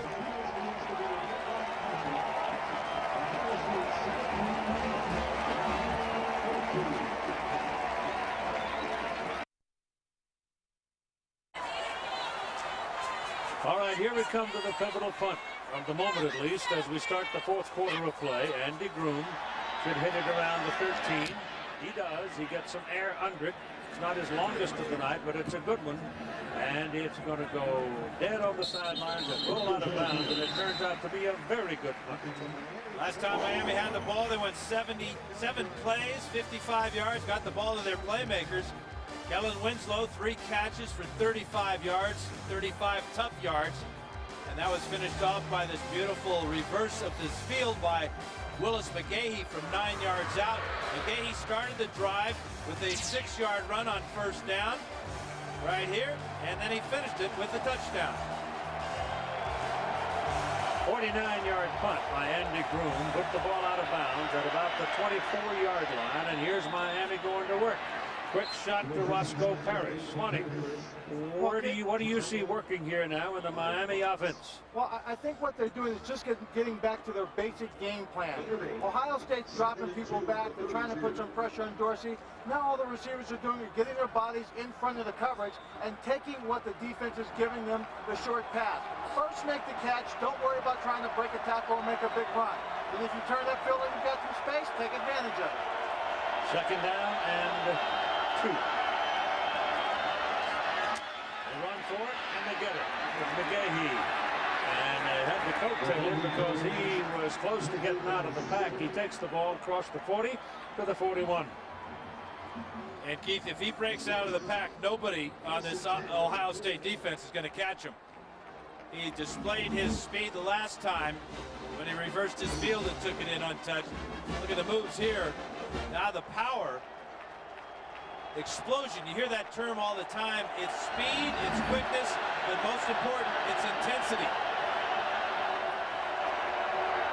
Let's see if they go back to it. Yep. And he's got daylight. And he's going to get it up to about the 40, close to the 45. But how do you win 38 games and only lose 1? Well, you perform well in the fourth quarter. Remarkable stat right there. No interceptions for Dorsey. He's been bounced around a few times tonight. He fumbled once. He threw 2 interceptions in the first half. But now we are in Dorsey time.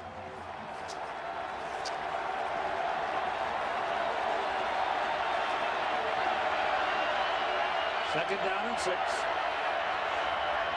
Quick shot again coming this way to Ethnic Sands, and that's another first down.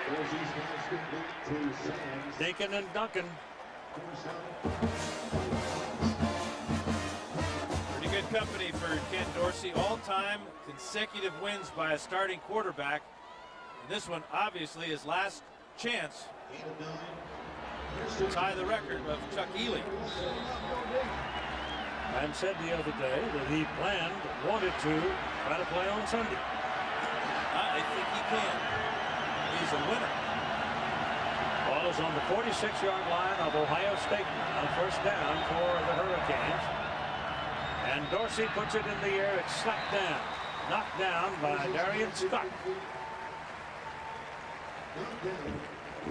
That's the best play in a long time for the Buckeye defense. Darian Scott, recognizing the short 3-step drop of the quarterback, got his hands up in the air and snuffed that ball out.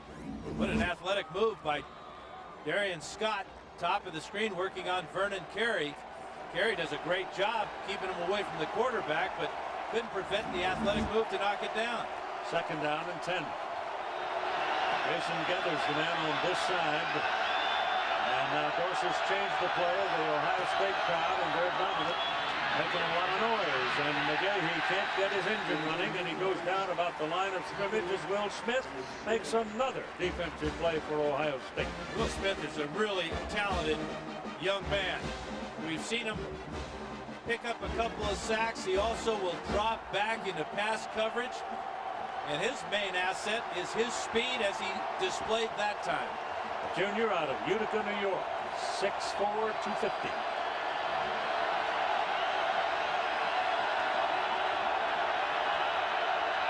Third and 10. Shotgun. Dorsey a lot of time. Pass thrown in the middle. Pass is caught by Winslow. He's past the marker. First down, Miami. And what a shot Winslow took. But the play starts with Willis McGahee right here picking up the blitzer. C. Grant, number 6. Great job there. Watch the toughness here as Will Allen bounces Winslow to the ground. Ball is at the 35-yard line. Winslow has caught 7 balls now in the game for 87 yards. Dorsey again, a lot of time to the corner, incomplete. Running under it, short of it, Roscoe Parrish, Dustin Fox covering. But the pressure of Ohio State is forcing Dorsey to throw the deep ball too long. His timing is off on the deep ball. He's throwing it too flat. He's not putting enough air under the ball and allowing his speed receivers like Parrish and Johnson to adjust to the ball. The ball is just coming out too flat and too far.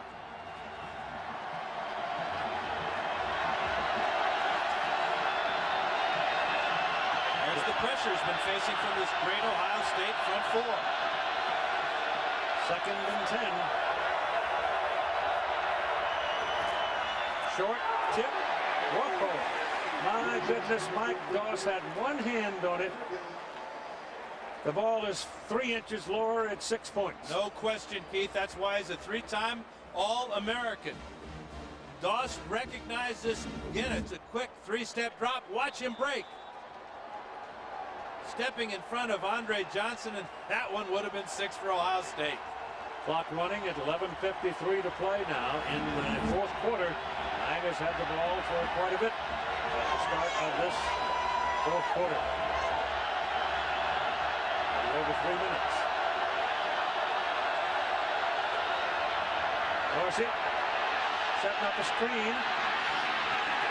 They bust up the screen. I mean, they bust up everything. Will Allen coming like a truck. Takes on McGahee and takes him down. And trainers are on the field in a hurry for Miami. McGahee is down. Yeah, this is a real serious hit Will Allen put on Willis McGahee. Hit him low, and they're looking at his left leg right now. Will Allen with 2 big shots, one on Winslow and then this one. Oh my goodness. Oh Lord. That is a serious knee injury for Willis McGahee. Yep. Timeout. We'll be back.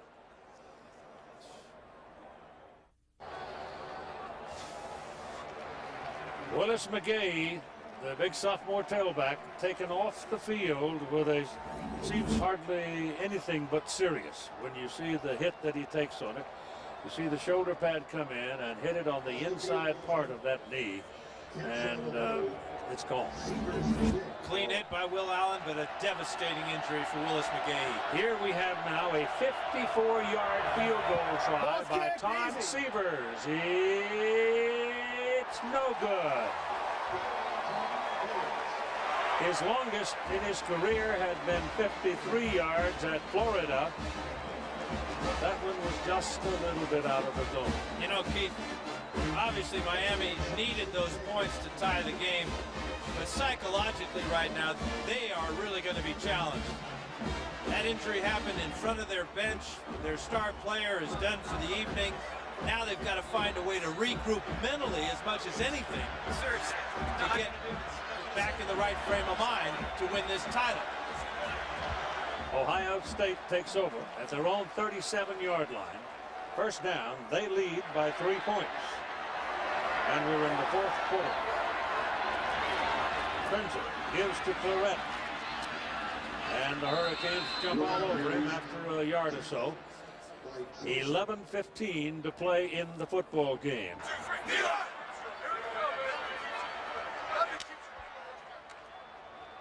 You got 4 wideouts.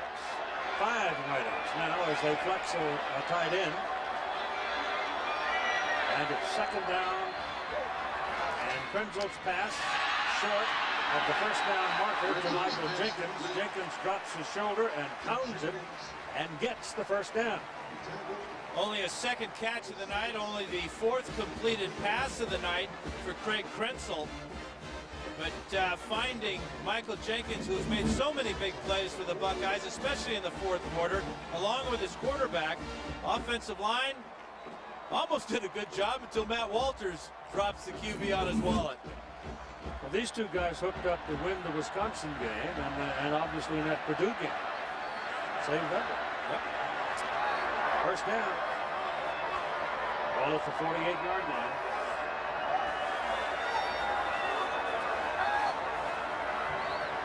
Taking his time. Pressure coming. Pass away, and Wounded Goose goes down the field and falls incomplete. And it was Jonathan Vilma who leveled Craig Krenzel. You got to wonder how many more shots Krenzel can take. Remember, he's rushed the ball 12 times tonight. He's been knocked down another half a dozen. Watch Vilma, 51. This is the type of shot. Keith, I think you're right. He may have a shoulder injury. He's coming over the sideline very slowly, but he is off the ground and now to the ground. Ooh, tough guy. Drew Carter is going into the ball game now. He's a wide receiver. Play clock running way down. Real slow getting to the line of scrimmage. Not going to make it. Yeah, I guess they did.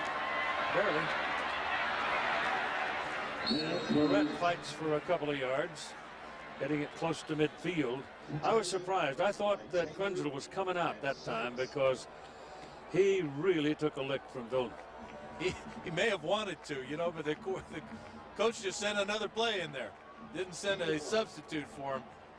How about Krenzel? Very judicious with his completions tonight. 1 in each quarter. Here's that shot by Vilma, 51. Well, the fact that he got turned a little bit by the other contact may have helped him.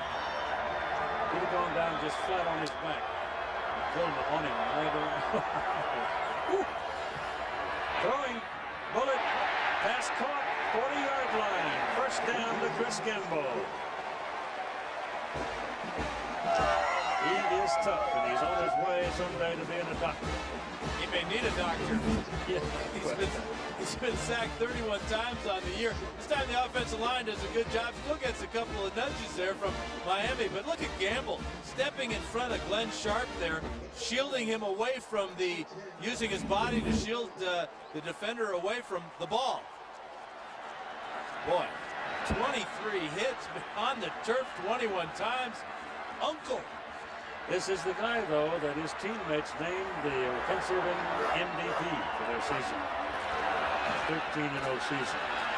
Florette wiggles through. He's been close a couple of times to getting away, but they got him again with a hip pocket. And here's Todd Harris. Well, Keith and Dan, you pointed out how tough he is and how smart he is. Check this out. He's a molecular genetics major at Ohio State. And let me just read you a question from his molecular genetics 701 final. And you guys can answer this one. How do humans having linear chromosomes avoid losing vital genetic information at the chromosomes ends during the DNA replication? You think that over. We'll give you the answer after this play. I know. Stay in the house. You need pass blocking. That's how you figure that out. Second down and 5. Oh, look. Florette gets loose again. He just kept pounding. He bounced one way, came back the other, and he's going to move the chains at the 27-yard line. Showing extraordinary maturity for a 19-year-old true freshman. Playing high school ball at this time last year, making guys miss, always going forward, and hitting Miami where they've been susceptible right up the middle. And there goes McGahee to the clubhouse. Probably on his way to an x-ray machine, may even be on his way to a hospital. Hang in there, Willis. You'll be back. Terrific run play. On first down, go back to Clarett. This guy's Ross, Lydell Ross. And let's talk with Lynn Swan for a moment about Willis McGahee. Well, Keith, it's fairly obvious that he has a fairly serious knee injury. Obviously, the medical staff here on the sideline for the Miami team will take him inside. As you see him there going on the car to the locker room, they will evaluate just to what extent that knee is hurt in the locker room, and I'm certainly they'll make sure he'll get an MRI. But there were all kinds of rumors swirling about McGahee. He said he was coming back next year. All kinds of rumors swirling around about contracts being offered by shoe companies to entice him to come out. That will not happen now. It's second down, 12. Wenzel lets it go down the middle. It's incomplete, and that's good. Barn Childress, Bam Childress was into trying to make the play over the middle, and good coverage by Miami. Here's Michael Jenkins. He's going to clear things out and let Childress come down over the middle. But as you said, Keith, the coverage here by Kelly Jennings is really exceptional as he breaks on the ball, gets that left hand to knock it away. They close well. They got so much speed, they'll close on you in almost any kind of play. And it's third down and 12. Tourette. Wenzel takes off. He's going to take some punishment here. He gets it down to the 25-yard line. And that's going to bring up a fourth down. And here comes Mike Nugent. Nugent has made a 44-yarder tonight. Place kicker, 25 out of 27 this season. His long has been 51 against Indiana. He's had a special year in his sophomore year. This is a 42-yarder. Andy Groom holds it, and Kyle Andrews is the snapper. Ball's kick. Missed it. Missed it. Wide right. And Bobby Bowden just shivered.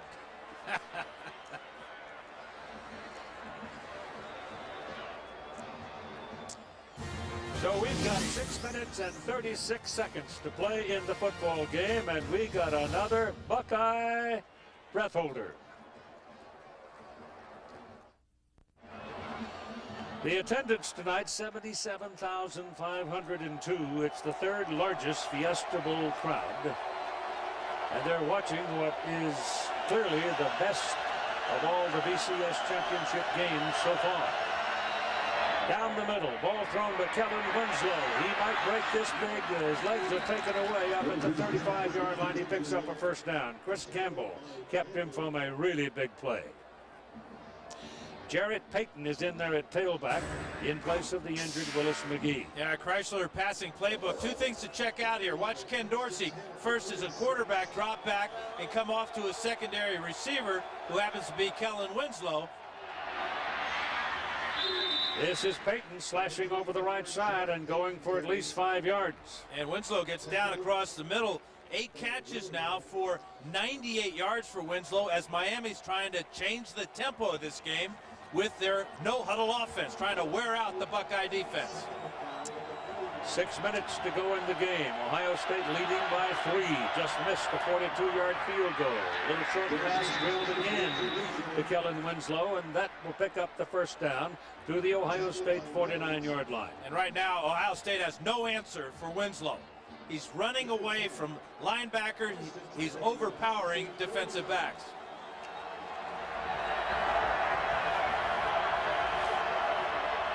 On it again with Payton.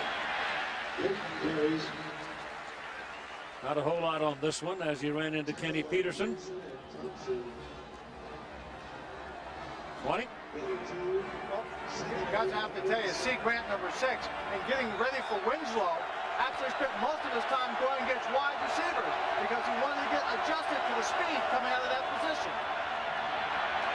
Having a hard time with it. Ball is thrown out of bounds into the crowd, incomplete. You can do that when you're outside the tackle. Yeah, there's a 5-yard limit there from the center on out, which goes actually beyond the tackle sometimes. In college football, it's 5 yards from the center each side. If the quarterback gets outside that 5 yards, he can throw the ball anywhere. This is resting at the 47-yard line where it is third down and 8. Dave Perry said, well, almost anywhere.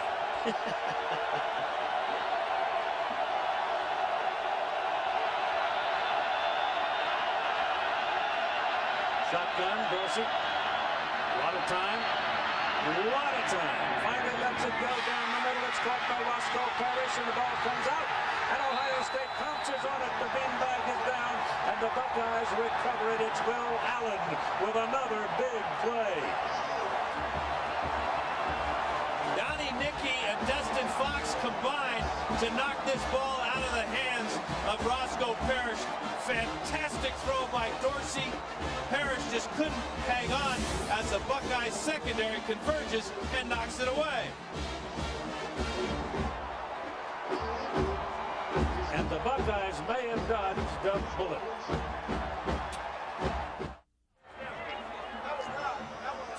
Going down to the last 5 minutes. It's 17-14.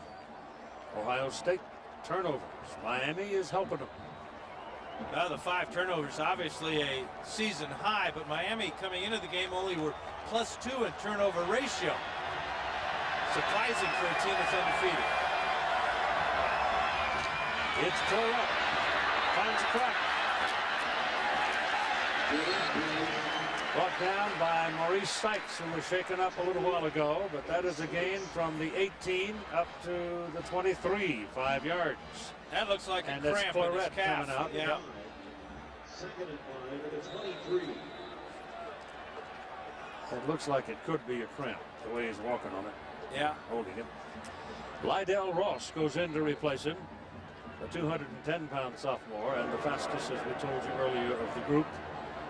So let's keep an eye on Torrette and see what's going on here as they're looking around at the calf. It's not serious, but it still is painful. Oh, it hurts.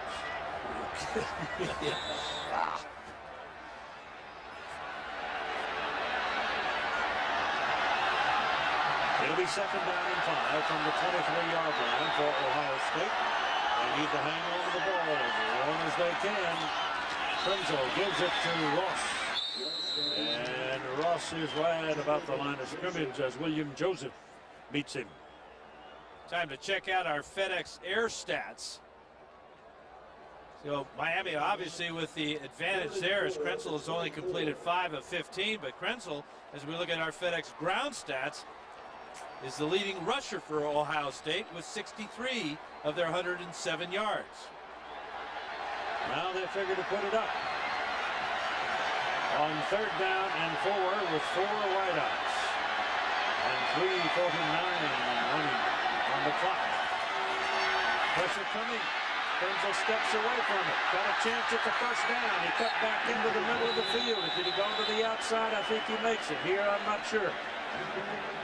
Well, you can't fault the effort, though, to lower his head one more time and try to pick up that first down. But I think you're right, Keith. I think he's a little bit shy, at least close enough to bring out the chains. Helmet-to-helmet hit with Maurice Sykes there. But Krenzel finding a way to fall forward and make this close. And he's a big guy. He's 225 pounds. He's not a gimme. He's going to be sore tomorrow. Oh, that's all right if he wins. And the next He day. won't feel it. Oh, he got it.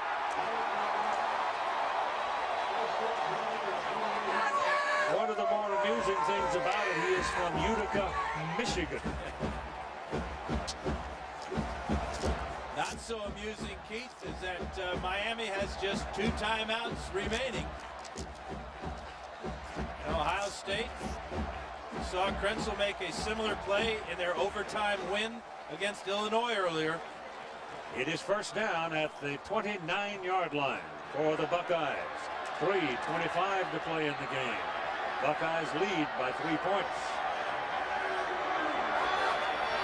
Miami shuffling the defense. Handed off to Ross. Ross skating around there, and he found a little room, picked up close to 3 yards.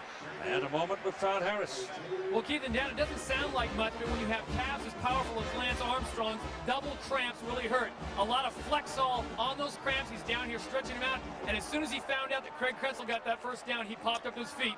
He's coming back in. All right. Timeout. 3 minutes and 9 seconds to play in the ball game.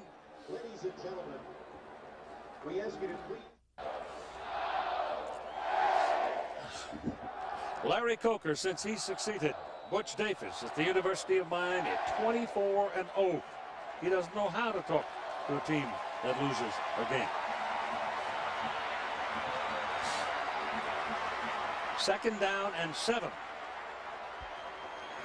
Maurice Claret, the single back to Ohio State. Miami coming at him hard, and they wrap his legs after a yard. It's DJ Williams in to make the play. Aerial coverage of tonight's game being provided by Tostitos. 3rd and 6 at the 32. Brandon Joe, a fullback for the Buckeyes, a little slow getting up and now limping off the field. Ohio State is going with an unbalanced line right now, Keith. They're putting their tight end next to the guard on the weak side and bringing the other tackle over so that they have a lot more power on the right-hand side of their formation.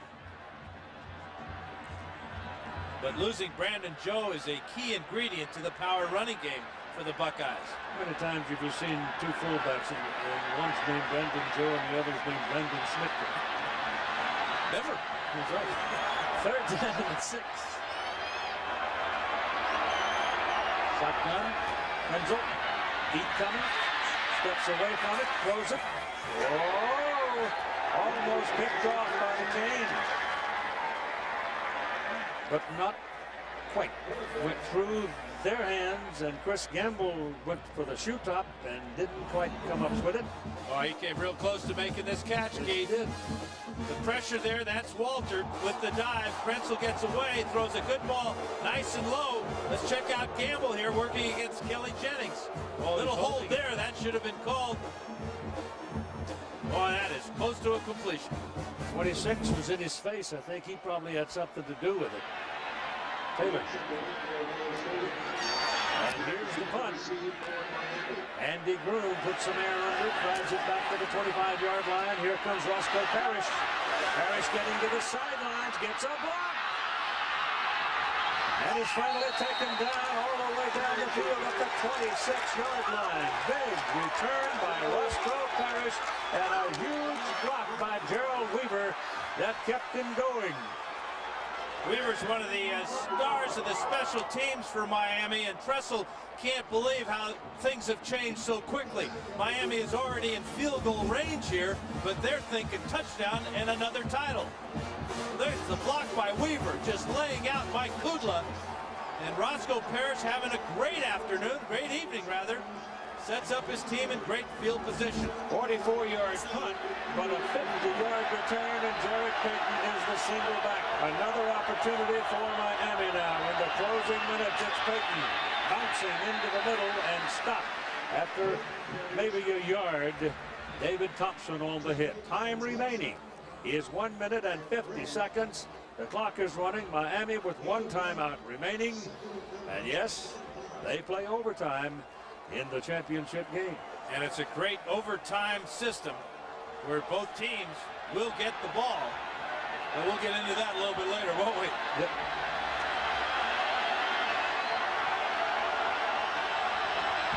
Three wide outs on the left side. Dorsey directing traffic.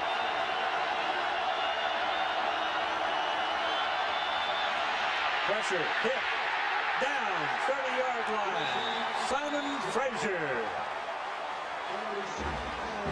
Sacked back at the 30. Again, they're able to affect the timing of Ken Dorsey with the pass rush. It's not the first man that's going to get him, it's the second. Will Smith coming around the corner against Vernon Carey. That forces Dorsey up into the pocket where Simon Frazier jumps on his back. And down goes Frazier and Dorsey. Down goes Frazier. 40 seconds to play. Miami with one timeout. Just to remind you, 3rd down and very long. Dorsey gets it away. Underneath it goes to Jarrett Payton. And Payton struggles inside the 25 to the 23. And that's a brilliant play by Ken Dorsey, facing an umbrella defense with everybody playing deep, preventing the big play. He dumps it off to Payton and sets up his field goal kicker from the 40-yard line. Todd Severs in with an effort to try and tie this game. They came out hustling, and then Eric Winston, a true freshman, told them, hey, slow down. Take your time. They run it down to 3 seconds, so there's no time for anything but the field goal try.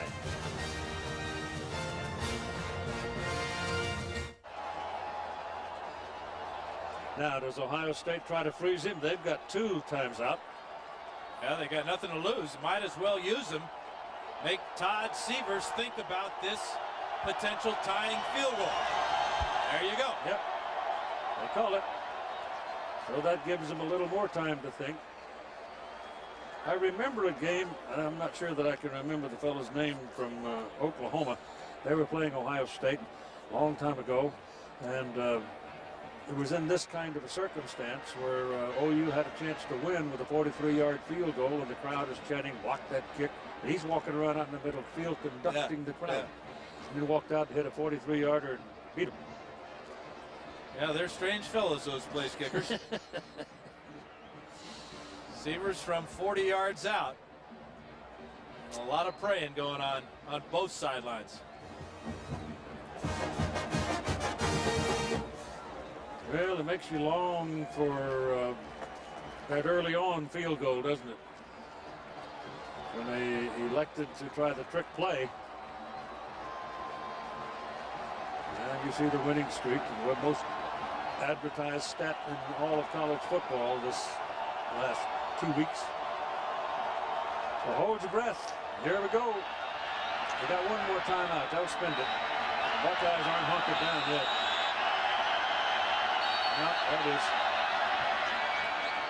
that is great coaching. You get the kicker thinking, is this the time? Yes, are they going to snap the ball? Am I going to be able to kick it? And at the last instant, Wilhelm goes to the referee and signals timeout. He's been there before at Youngstown State. Jim Tressel, 4-2. Well, he's been there 6 times this season. Yes, he has. They have survived the falling wall so many times this season, you don't think anything really is going to upset them. Because I think they can, no matter who loses here, I think they walk off the field feeling pretty good about themselves. And the winner is going to be ecstatic. But it's quite a remarkable opportunity for Miami to drill a big hole in college football history for themselves. Has to be this time. Has to be. From 40 yards. Chris Harvey snaps. Capshaw holds. But we're going to overtime.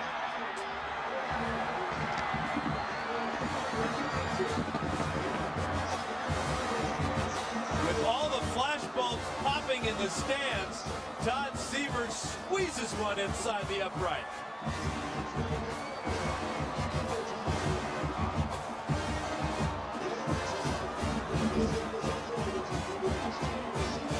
Great snap, perfect hold by Freddie Capshaw.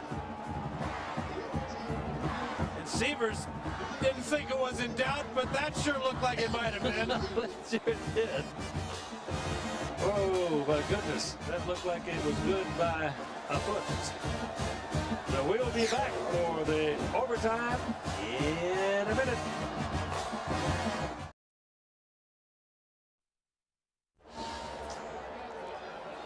We're going to have a coin flip. And the rules of overtime are pretty well known now.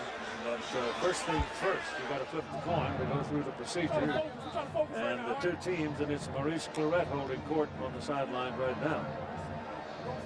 And how about that punt return by Roscoe Parrish, 50 yards to set up absolutely the Severs with that. Here are your rules. You have no sudden death.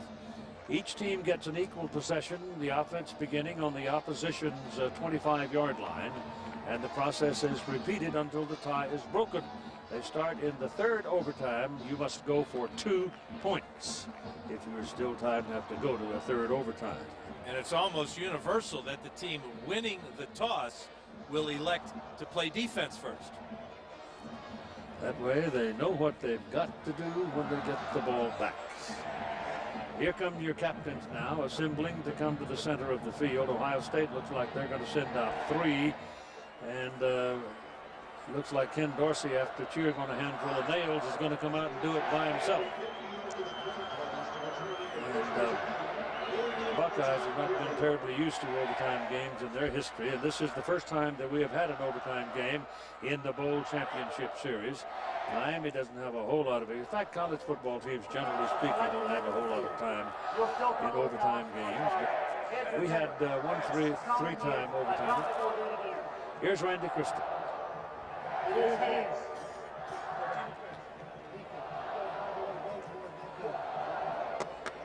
All right. Ohio State won the toss and elected to go on defense. Miami selected going to this end. So the Hurricanes are going to be traveling from left to right.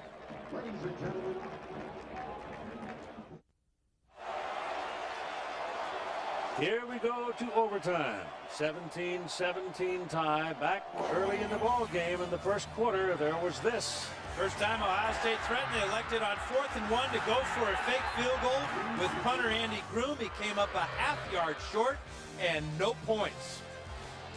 You kind of figured this might be different because this is the first time ever two universities have had lady presidents, Dr. Donna E. Shalala from Miami and Dr. Karen A. Holbrook of Ohio State. Their teams are having at it. And this is Jarrett Payton coming to the right side and stopped again. Will Smith is on the play. Payton obviously in the game, replacing Willis McGahee, who went out with a knee injury in that fourth quarter. Payton is a solid back, and of course his dad, NFL legend Hall of Famer Walter Payton, classmate of mine in the 1993 Hall of Fame class. And Jarrett introduced him as a first son. You get 4 snaps of the ball, just like a regular game. You can make a first down, and here's Dorsey throwing complete to Andre Johnson, who has been very quiet in this ball game tonight. He makes that catch down around the 15-yard line. He's been double teamed a lot of the evening, Keith. That is why Winslow has been open over the middle. But Johnson, a threat, whether he has 3 receptions at this point or 30, especially in the red zone. He's got 4 for 54 yards now. 3rd down and 1 for the first down. They run it, and Payton is knocked out of bounds at the 8-yard line, and that's the first down for Miami. So now they've got a 1st and goal from about the 8-yard line. Quatrine Hill, number 23, with the lead block there, as well as Eric Winston, the true freshman. I love Eric Winston's nickname, Keith. He's 6'7", 270, and his teammates have nicknamed him Neanderthal. I wonder why.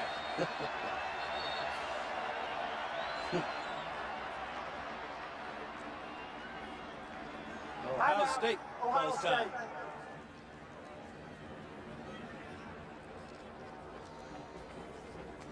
A touchdown in your electing to go to defense and giving up a touchdown, pretty tough. Field goal, you might live with that. Yeah, I think Ohio State realizes that Miami's putting together a pretty good couple of plays here. A lot of options for Miami to go to, especially first down now inside the 10-yard line.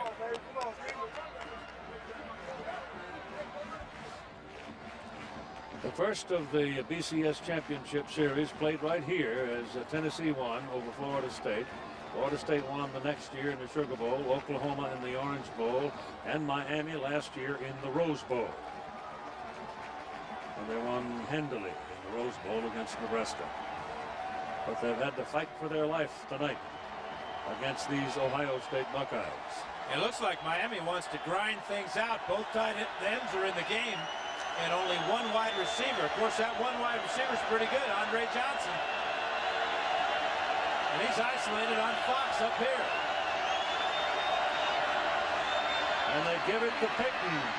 And He fights his way down to inside the 7 maybe before Matt Wilhelm wraps his big old arms around him. You know who's holding his breath right now?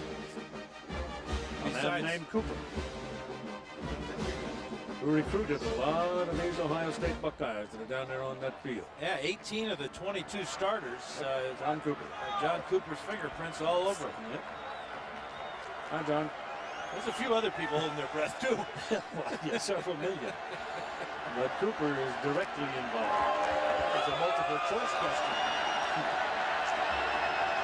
Ball is at the 7. We're at 2nd down and goal. Dorsey throws to the end zone. Touchdown.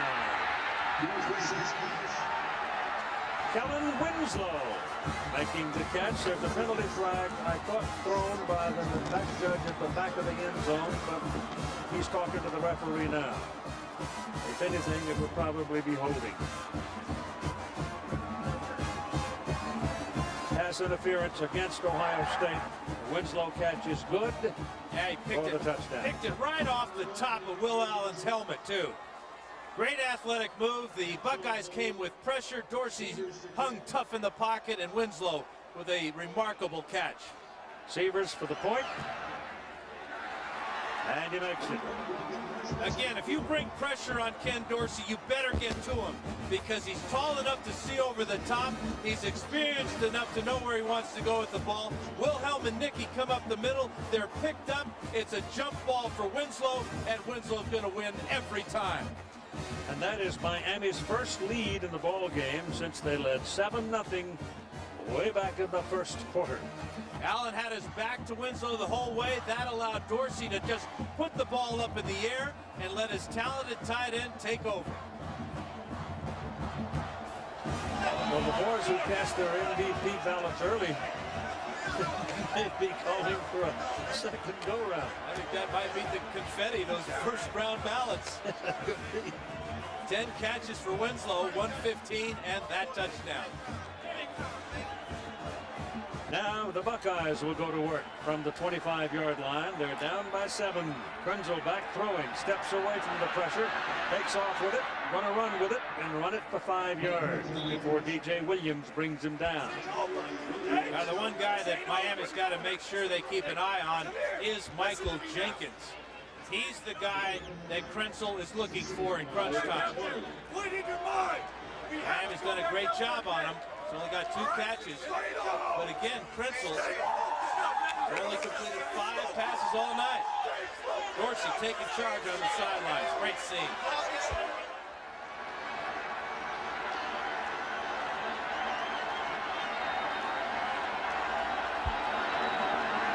Go to the shotgun.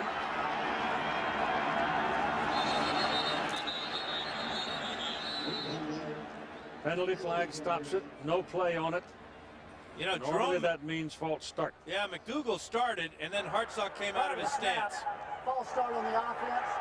5-yard penalty, and 2nd down. So they go back to the 25 with that 5-yard penalty. Watch McDougal right here. Here's Hartsock.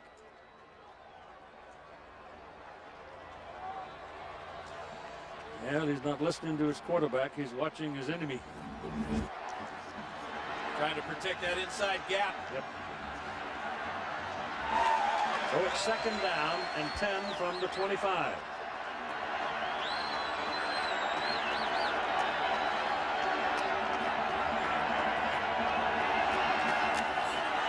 Blitz coming. Pressure got him. Back at the 29-yard line, it was Jamal Green. He's the leading sacker for the Hurricanes, and he comes up with his first tonight at a best time possible for the defending champs. First sack of the ball game for Miami. He ran around Rob Sims. Again, another true freshman for Ohio State.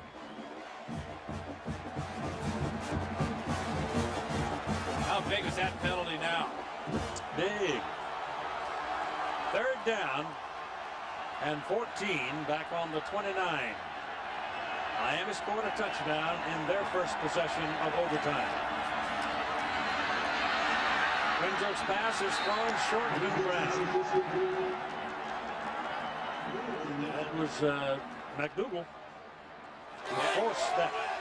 Tough to throw a screen pass against this Miami defense. Their speed of their front four really gets on the quarterback in a hurry, and then the linebacker speed, and then the secondary, they can close on Claret as they did that time. Well, it's 4th down and 14. It's the last chance to stay alive in the overtime. If you've got something up your sleeve, this might be the time to pull it out, huh? They go with 3 wideouts. You got 2 protectors back there for Krenzel. Now one of them runs away. Claret. Krenzel steps up and goes to the sidelines, and that's good for a first down. Caught by Michael Jenkins.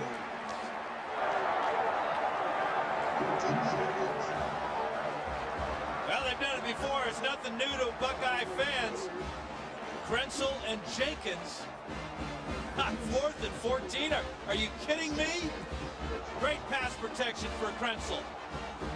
Great read by the receiver. And the quarterback is Glenn Sharp, number 31, is totally turned around here. Watch Jenkins, though, when he looks down. Where are my feet? Because he got burned a little while ago when he wasn't aware of a catch on the sidelines that he had a foot on the chalk. So it's first down for the Buckeyes, just outside the 12. Krenzel steps in the middle, throws to the end zone. No. Intended again for Jenkins, covered by Taylor. Again, it's that matchup that Miami wants.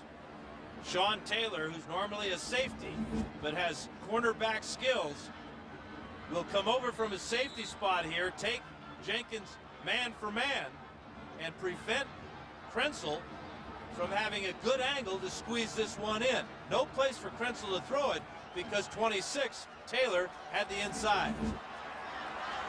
Jenkins is not out there. Then I would be looking for Chris Gamble over the middle. He came off the field. Here goes Krenzel. He's at the 5-yard line, and he is hammered. He took a wicked shot to the head, and he went down hard on his back. Taylor and Vilma hit him, and he gets up. Keith, that's 2 huge hits by Vilma. 51 right in the middle of the screen. Watch him send Krenzel backwards. Whoa. How does Krenzel get up from these shots? There's 2 guys drilling him. 2 big guys. Taylor, Vilma. It's 3rd and 3 from the 5-yard line for Ohio State. 3rd and 3. They must score a touchdown to stay alive in the overtime. Krenzel sees a little hole. Now he slides out. Now he throws. And it's incomplete. Taylor knocked it away from Hartsock. Taylor's having an unbelievable night tonight. He's got 2 interceptions, 11 tackles. He was victimized by Maurice Claret, who picked his pocket after one of his interceptions. But you can just see how smart he is as a safety, reading the quarterback and then breaking on the ball. Miami has called this timeout. It is another 4th down for Ohio State. 4th down and 3 for a first down. 4th down and 5 for a touchdown.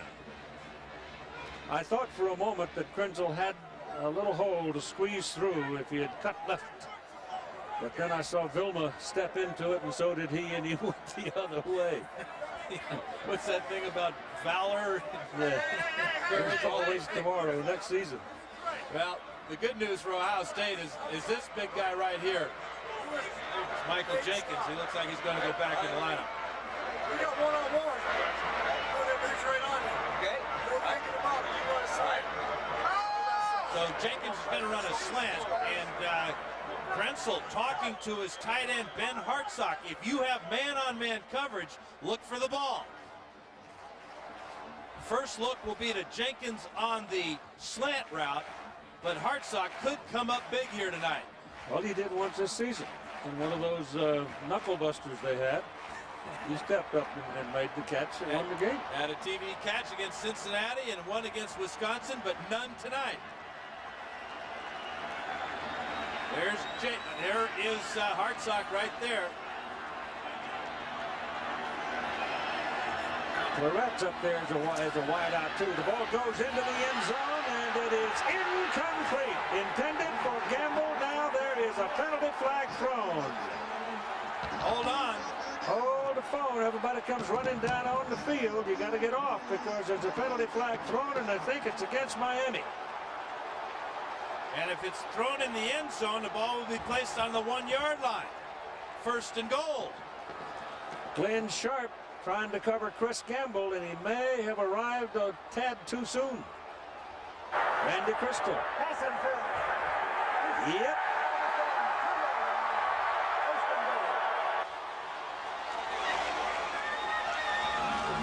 Glenn Sharp, 31 on Chris Gamble, number 7.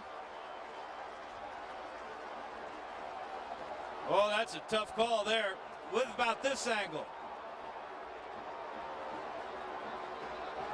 Bad call. Bad call. The left hand. I don't know if the left arm was there too soon or not. I think the ball got there before Glenn Sharp did.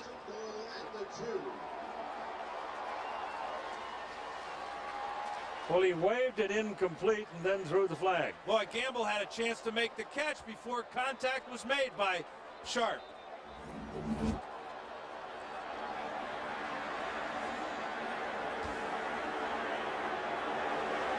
The only thing is they may have called the contact that was earlier, but the ball had not been released by the quarterback. This is a bad call for the Miami Hurricanes. Now, they could have been holding there. They called pass interference, Keith. Yeah, they did. And this man right here says incomplete.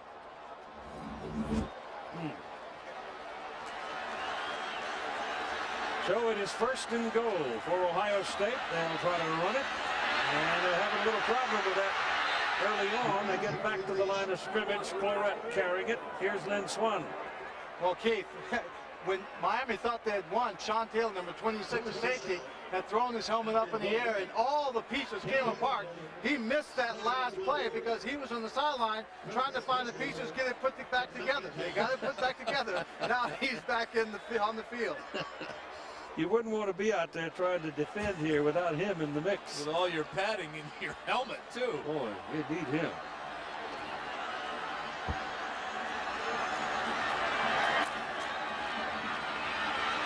Pounded in the middle. It's short. Oh, you'd like to see Claret get airborne down there. Trying to go over the top. Decided to go low and came up short. Jim Tressel's 49 years old and just really his 2nd year at Ohio State. I don't know how many seasons like this you can go through, Jim. The legions will be diminished. Trenzo sneaking touchdown. Oh, a kick will tie it.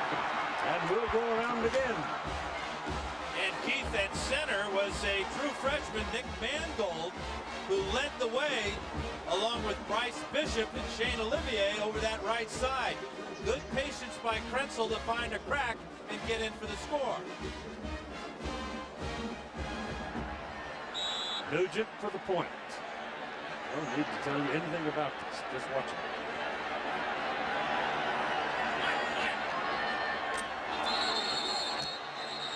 Down in the middle. Heads up play. Keith, Sean Taylor rushed the center, faked like he was coming, and that caused a false start by Ohio State. And that'll back him up 5. Prior to the snap, false start on the offense. 75 yards guaranteed, repeat the try. What a heads-up play by Sean Taylor. What a player he is as a safety. 26 right here. Watch him shake up the center. That's Kyle Andrews as a snapper, number 60, and he gets the left guard to jump. So they'll try it again. Nugent has missed 1 extra point this season from the 15-yard line. On its way, good. Phew. 77,502 in the attendance, and ain't nobody going home. You having fun yet, big boy? We're it out. We continue. It is now 24-24, and we got another overtime coming up. Ohio State will have the first possession. 24-24, second overtime. And this is Lydell Ross going to the sidelines of the Hurricanes. Running out of bounds, but it's a pretty good pickup on first down, like about 9 yards. Ross showing off his outstanding speed. Paid for it too, as a tough tackle there by DJ Williams. But Ross picking up 9 yards. 2nd and 1 at the 16. He's coming out now. Kind of holding the right shoulder, looks like.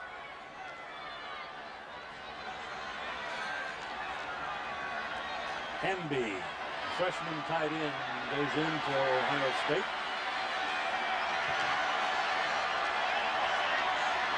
Single back is Claret.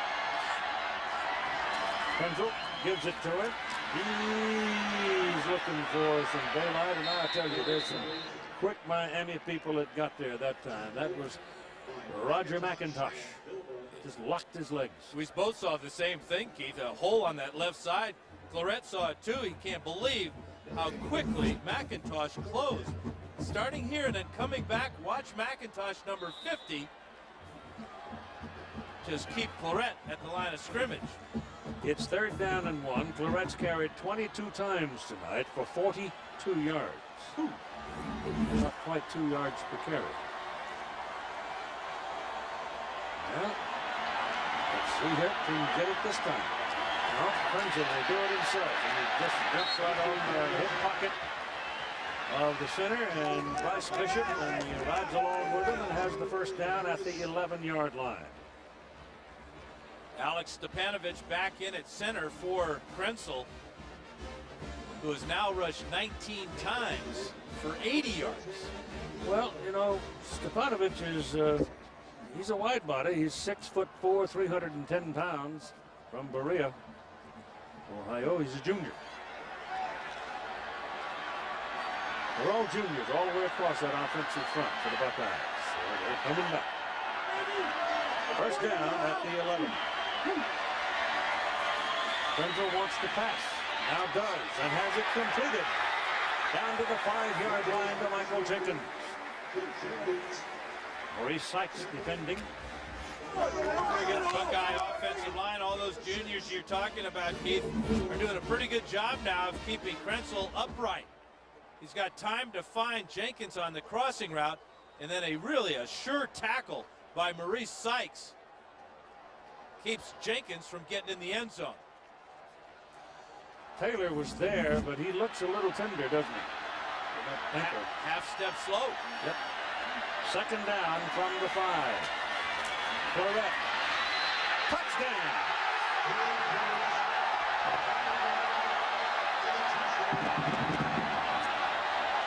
Well, Maurice Sykes couldn't do it 2 plays in a row. He had Claret right at the line of scrimmage and could not make the tackle as Claret sidestepped him and accelerated through a huge hole and into the end zone.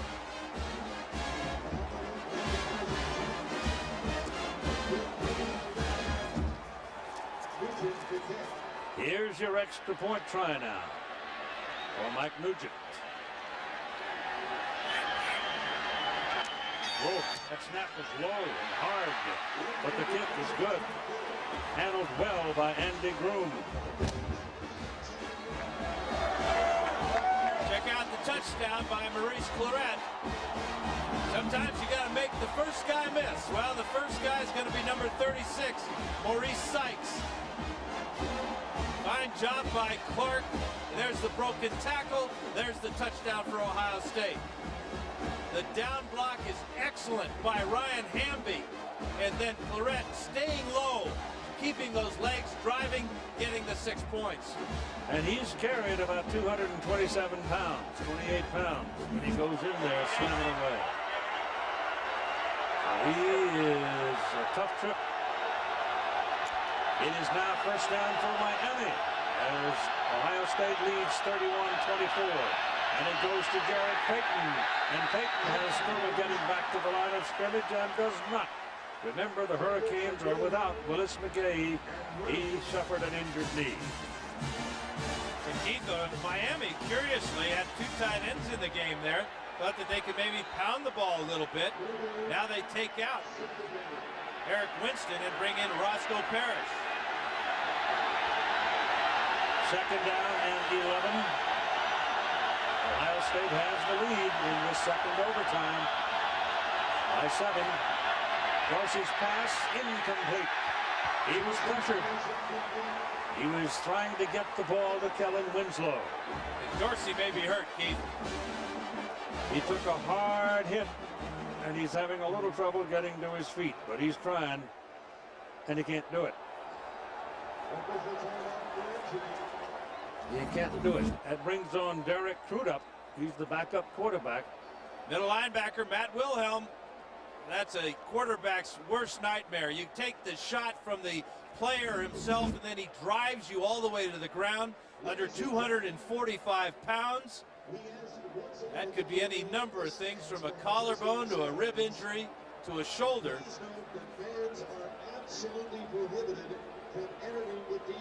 So not only is McGahee out of the game, now Dorsey is going to have to go out on this 3rd down and 10. He looks like he was just had his bell rung. Maybe had the wind knocked out of him. He's got to go out of the ball game, though, whether he's injured or not.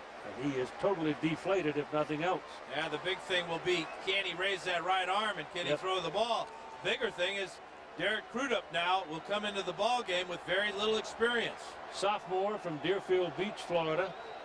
Played some last year in the backup role, but he's never been in a bigger moment than he's entering right now. But the key is, what about Dorsey? If Crudup can do something on 3rd down and 10 to get him a 1st down. Only 2 plays left for Miami unless they get a 1st down. And Crudup back and throws the ball is caught by Hill, the fullback. And Quadrin Hill moves it down for a good 8 yards before he was belted out. Maybe 7 yards. That's a remarkable play. Hill has not touched the ball yet tonight. Crudup comes in, 5-step drop, fires the ball out there.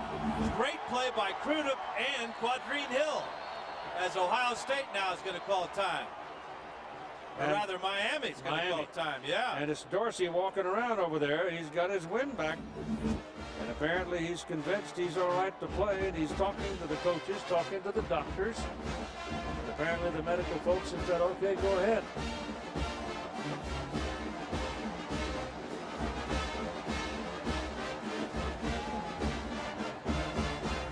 Boy, what a job by Derek Crudup to come in the game totally cold and find a receiver out of the backfield, and Quadrin Hill making the catch now. Comes down to 1 play. You're going to have your horse back in there at quarterback.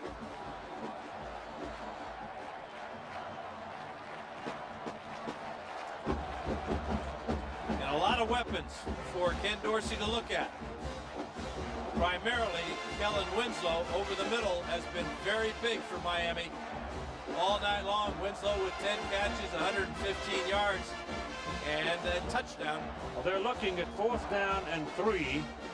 And apparently Dorsey is going to come back in, which to me seems a considered risk, because how do you know? Dorsey is such a gamer, such a competitor.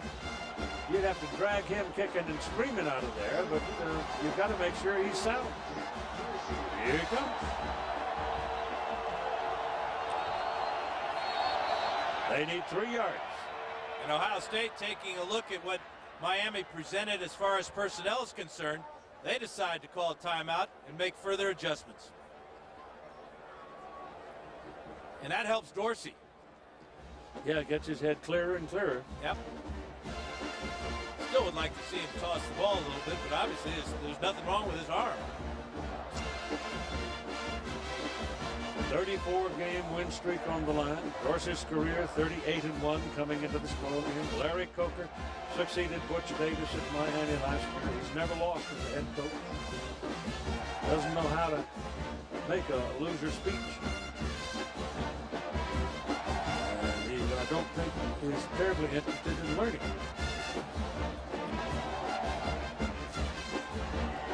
We're in overtime, the second overtime. Ohio State scored. Claret banged it in from 5. 31-24 the score. Miami has 4th down and 3 to get a 1st down and stay alive. It's not really a question of scoring right now. What you want is 3 yards. 3 measly yards, and they're going to come with 3 receivers to the wide side of the field as Winslow is at the tight end spot right here. I would say he would be the man. Dorsey's pass, good. They've got the first down. Down at the 10-yard line, it was Winslow, and there's a penalty flag. Hold the phone. Late flag after the play, Keith. Winslow was down.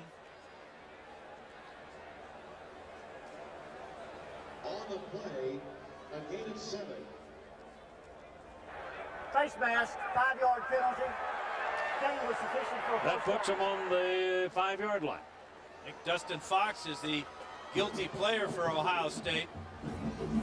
But Winslow so quick out of the break, gets his head around, ball is thrown perfectly right to the numbers, and watch Fox come up. And just that right there, boy, that looks like more than just a 5-yard penalty. They put the ball down on the 6, right on the 6. And it's first and goal for Miami. Dorsey throwing. End zone, no. Penalty flag. A little bit late coming. Hey, he was digging in that back pocket. Couldn't get it out the first time, but Chris Gamble has the pass interference on Andre Johnson. Yeah, but Chris Gamble benefited by that same flag from the same official down the other end of the field in the other overtime. Didn't he ever? He's just going to reach out and grab Johnson. Look at the power of Johnson to swim to the inside. Gamble was trying to take the inside away by his alignment. And Johnson just too powerful. Now they put the ball at the 2-yard line. Johnson has only 1 catch in the second half and in these overtimes.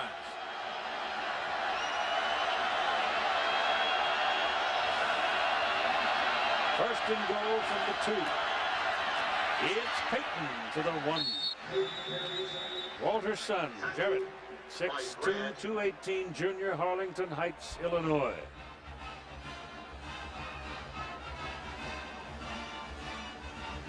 There have been 187 plays on the field between the two teams tonight. And Gamble, for Ohio State, has 118 plays. He has been involved in 118 plays tonight. Wow. Dorsey throwing, tight end, missed him. Had him. Eric Winston, the freshman tight end, had gone in there in the double tight end alignment, broken clean and clear, and Dorsey missed him. There may be something wrong with Ken Dorsey's arm. After he threw it, he just let it hang by his side. You don't miss a guy this wide open by this much if you're Ken Dorsey. Check out his reaction after the throw. Sure, he's disappointed that he missed his tight end, but I think that shoulder's giving him problems. 3rd and goal from the 1. Handed off to the fullback, Hill. And Matt Wilhelm stops him. Trying a little quick hitter there, not giving the ball to your tailback, trying to give it to Quadrine Hill, his first rush of the night, behind the tight end coming in motion, Winston, and the Ohio State, again, that front 4, along with Wilhelm, just stuffed them. Well, the ball is actually a little short of the 1-yard line now. It is 4th down, the final play, unless they can stick it in the end zone. Andre Johnson, Roscoe Parrish,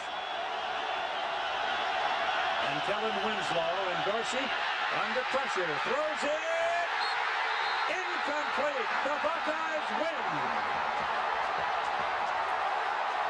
C. Grant was the man who pressured Dorsey, and now the party begins for the Ohio State Buckeyes. They are 14-0.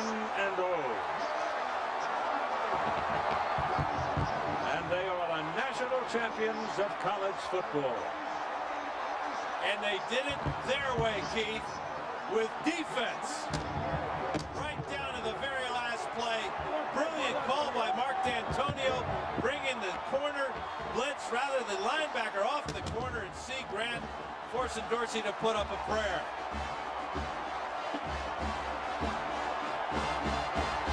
The tough guy of the night, Craig Krenzel, quarterback, Ohio State. Threw What a the game ball. he played. Threw the ball 21 times, only completed 7. He ran the ball 19 times for 81 yards, and he scored twice. And he's got a billion bruises to show for it. It was the tackle of Wilhelm on Dorsey that may well have been the big play defensively for Ohio State. Because Ken Dorsey is less than whole right now. It was a tremendous blow, drove him into the ground. He went out of play as he has to under the rules, came back, and didn't quite seem himself. Grant is number 6, totally unblocked.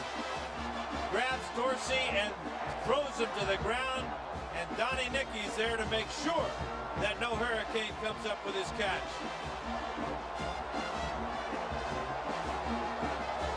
Tough as he is, Dorsey couldn't pull it out. And so the Miami win string of 34 consecutive stops. And Larry Coker, as the head coach of the Hurricanes, has just suffered his first loss.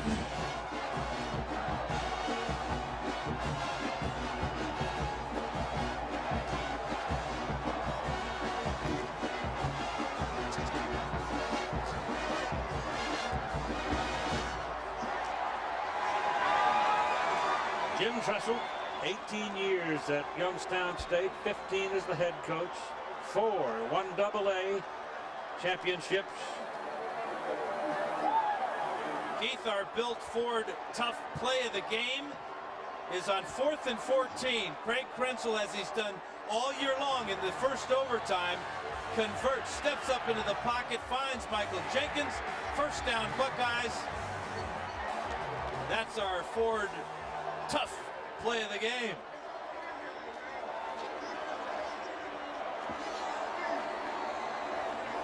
So the celebration is on for the Buckeyes.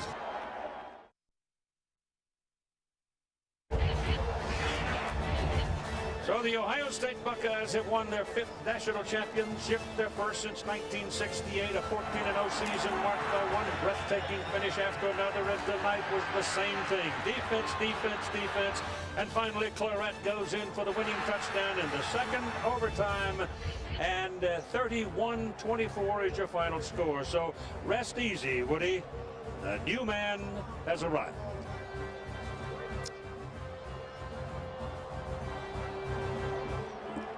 Ladies and gentlemen, we are set to present a little bit of hardware here on the floor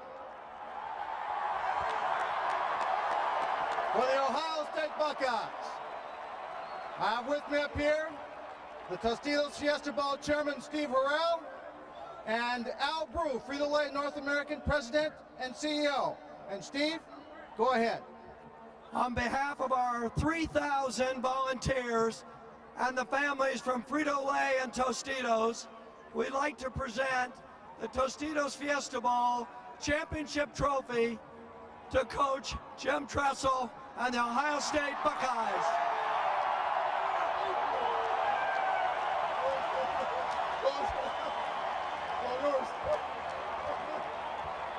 Coach, I'm going to ask you to just slide a little bit to my right.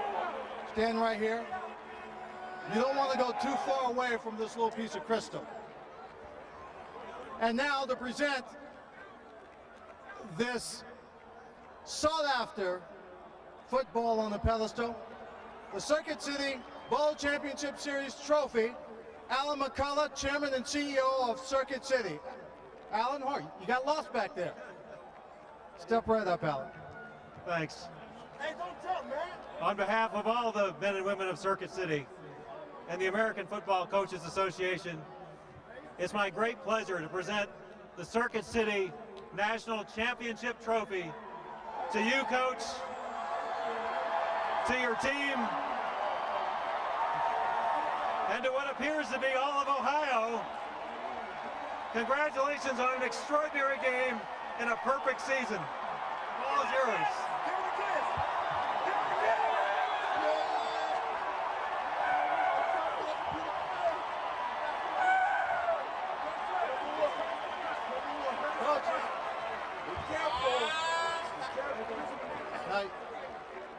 I know you trust this football team, but you want them to be extra careful with that piece of glass. Congratulations on a tremendous victory, and you did it your way. Hard fought in the trenches. I tell you what, we are so proud of these young men. These 13 seniors.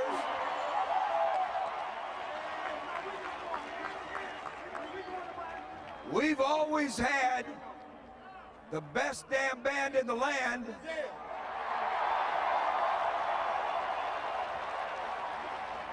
Now we got the best damn team in the land. I want to bring in Michael Doss. Michael, come on over here. You know, on the college landscape, there are a lot of players who will look at those big dollar signs and decide they wanted to leave college. You stayed at The Ohio State University for just this very moment. Yeah.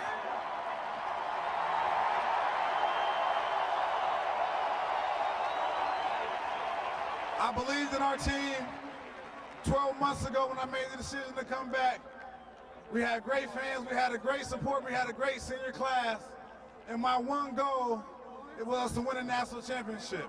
I won a championship on every level since I was 8 years old. And to come back and to get it done, I give all glory to God, and I thank the best damn fans in the land. Okay, we go from the senior to a freshman. Is Maurice Claret? Is Maurice up here on the... It feels like everybody's up here. All right, he's not here. Well, I want Cringel. Where's the Cringel? He was here a minute ago. Here you go. Craig, congratulations. That was a guttiest performance. When the running game wasn't working quite so well, when you couldn't get the ball down the field, you took the game in your own hands and on your own legs, made some tough yards for your team. You know, that's the way it's been all year for us. We have 10 other players on the field giving outstanding effort every play. And, you know, sometimes certain things aren't working and we got to go to others. And, you know, it's no different than what we've done all year. We made plays in the close games when we had to. Congratulations to you. A great effort by the Buckeyes, a great team effort. Maurice, a good job running the football tonight, but maybe the play of the game wasn't a run carrying the football, but going after the Miami player and stripping him of the football after he got the interception. Tell us what was going through your mind. I just like to thank Coach Spence, because Coach Spence always talking about when somebody has the ball and you got to turn into a defender, always trying to strip the ball. And I just listened to Coach Spence and came through. Tremendous job. Well, that will go down as probably one of the great plays in bowl history.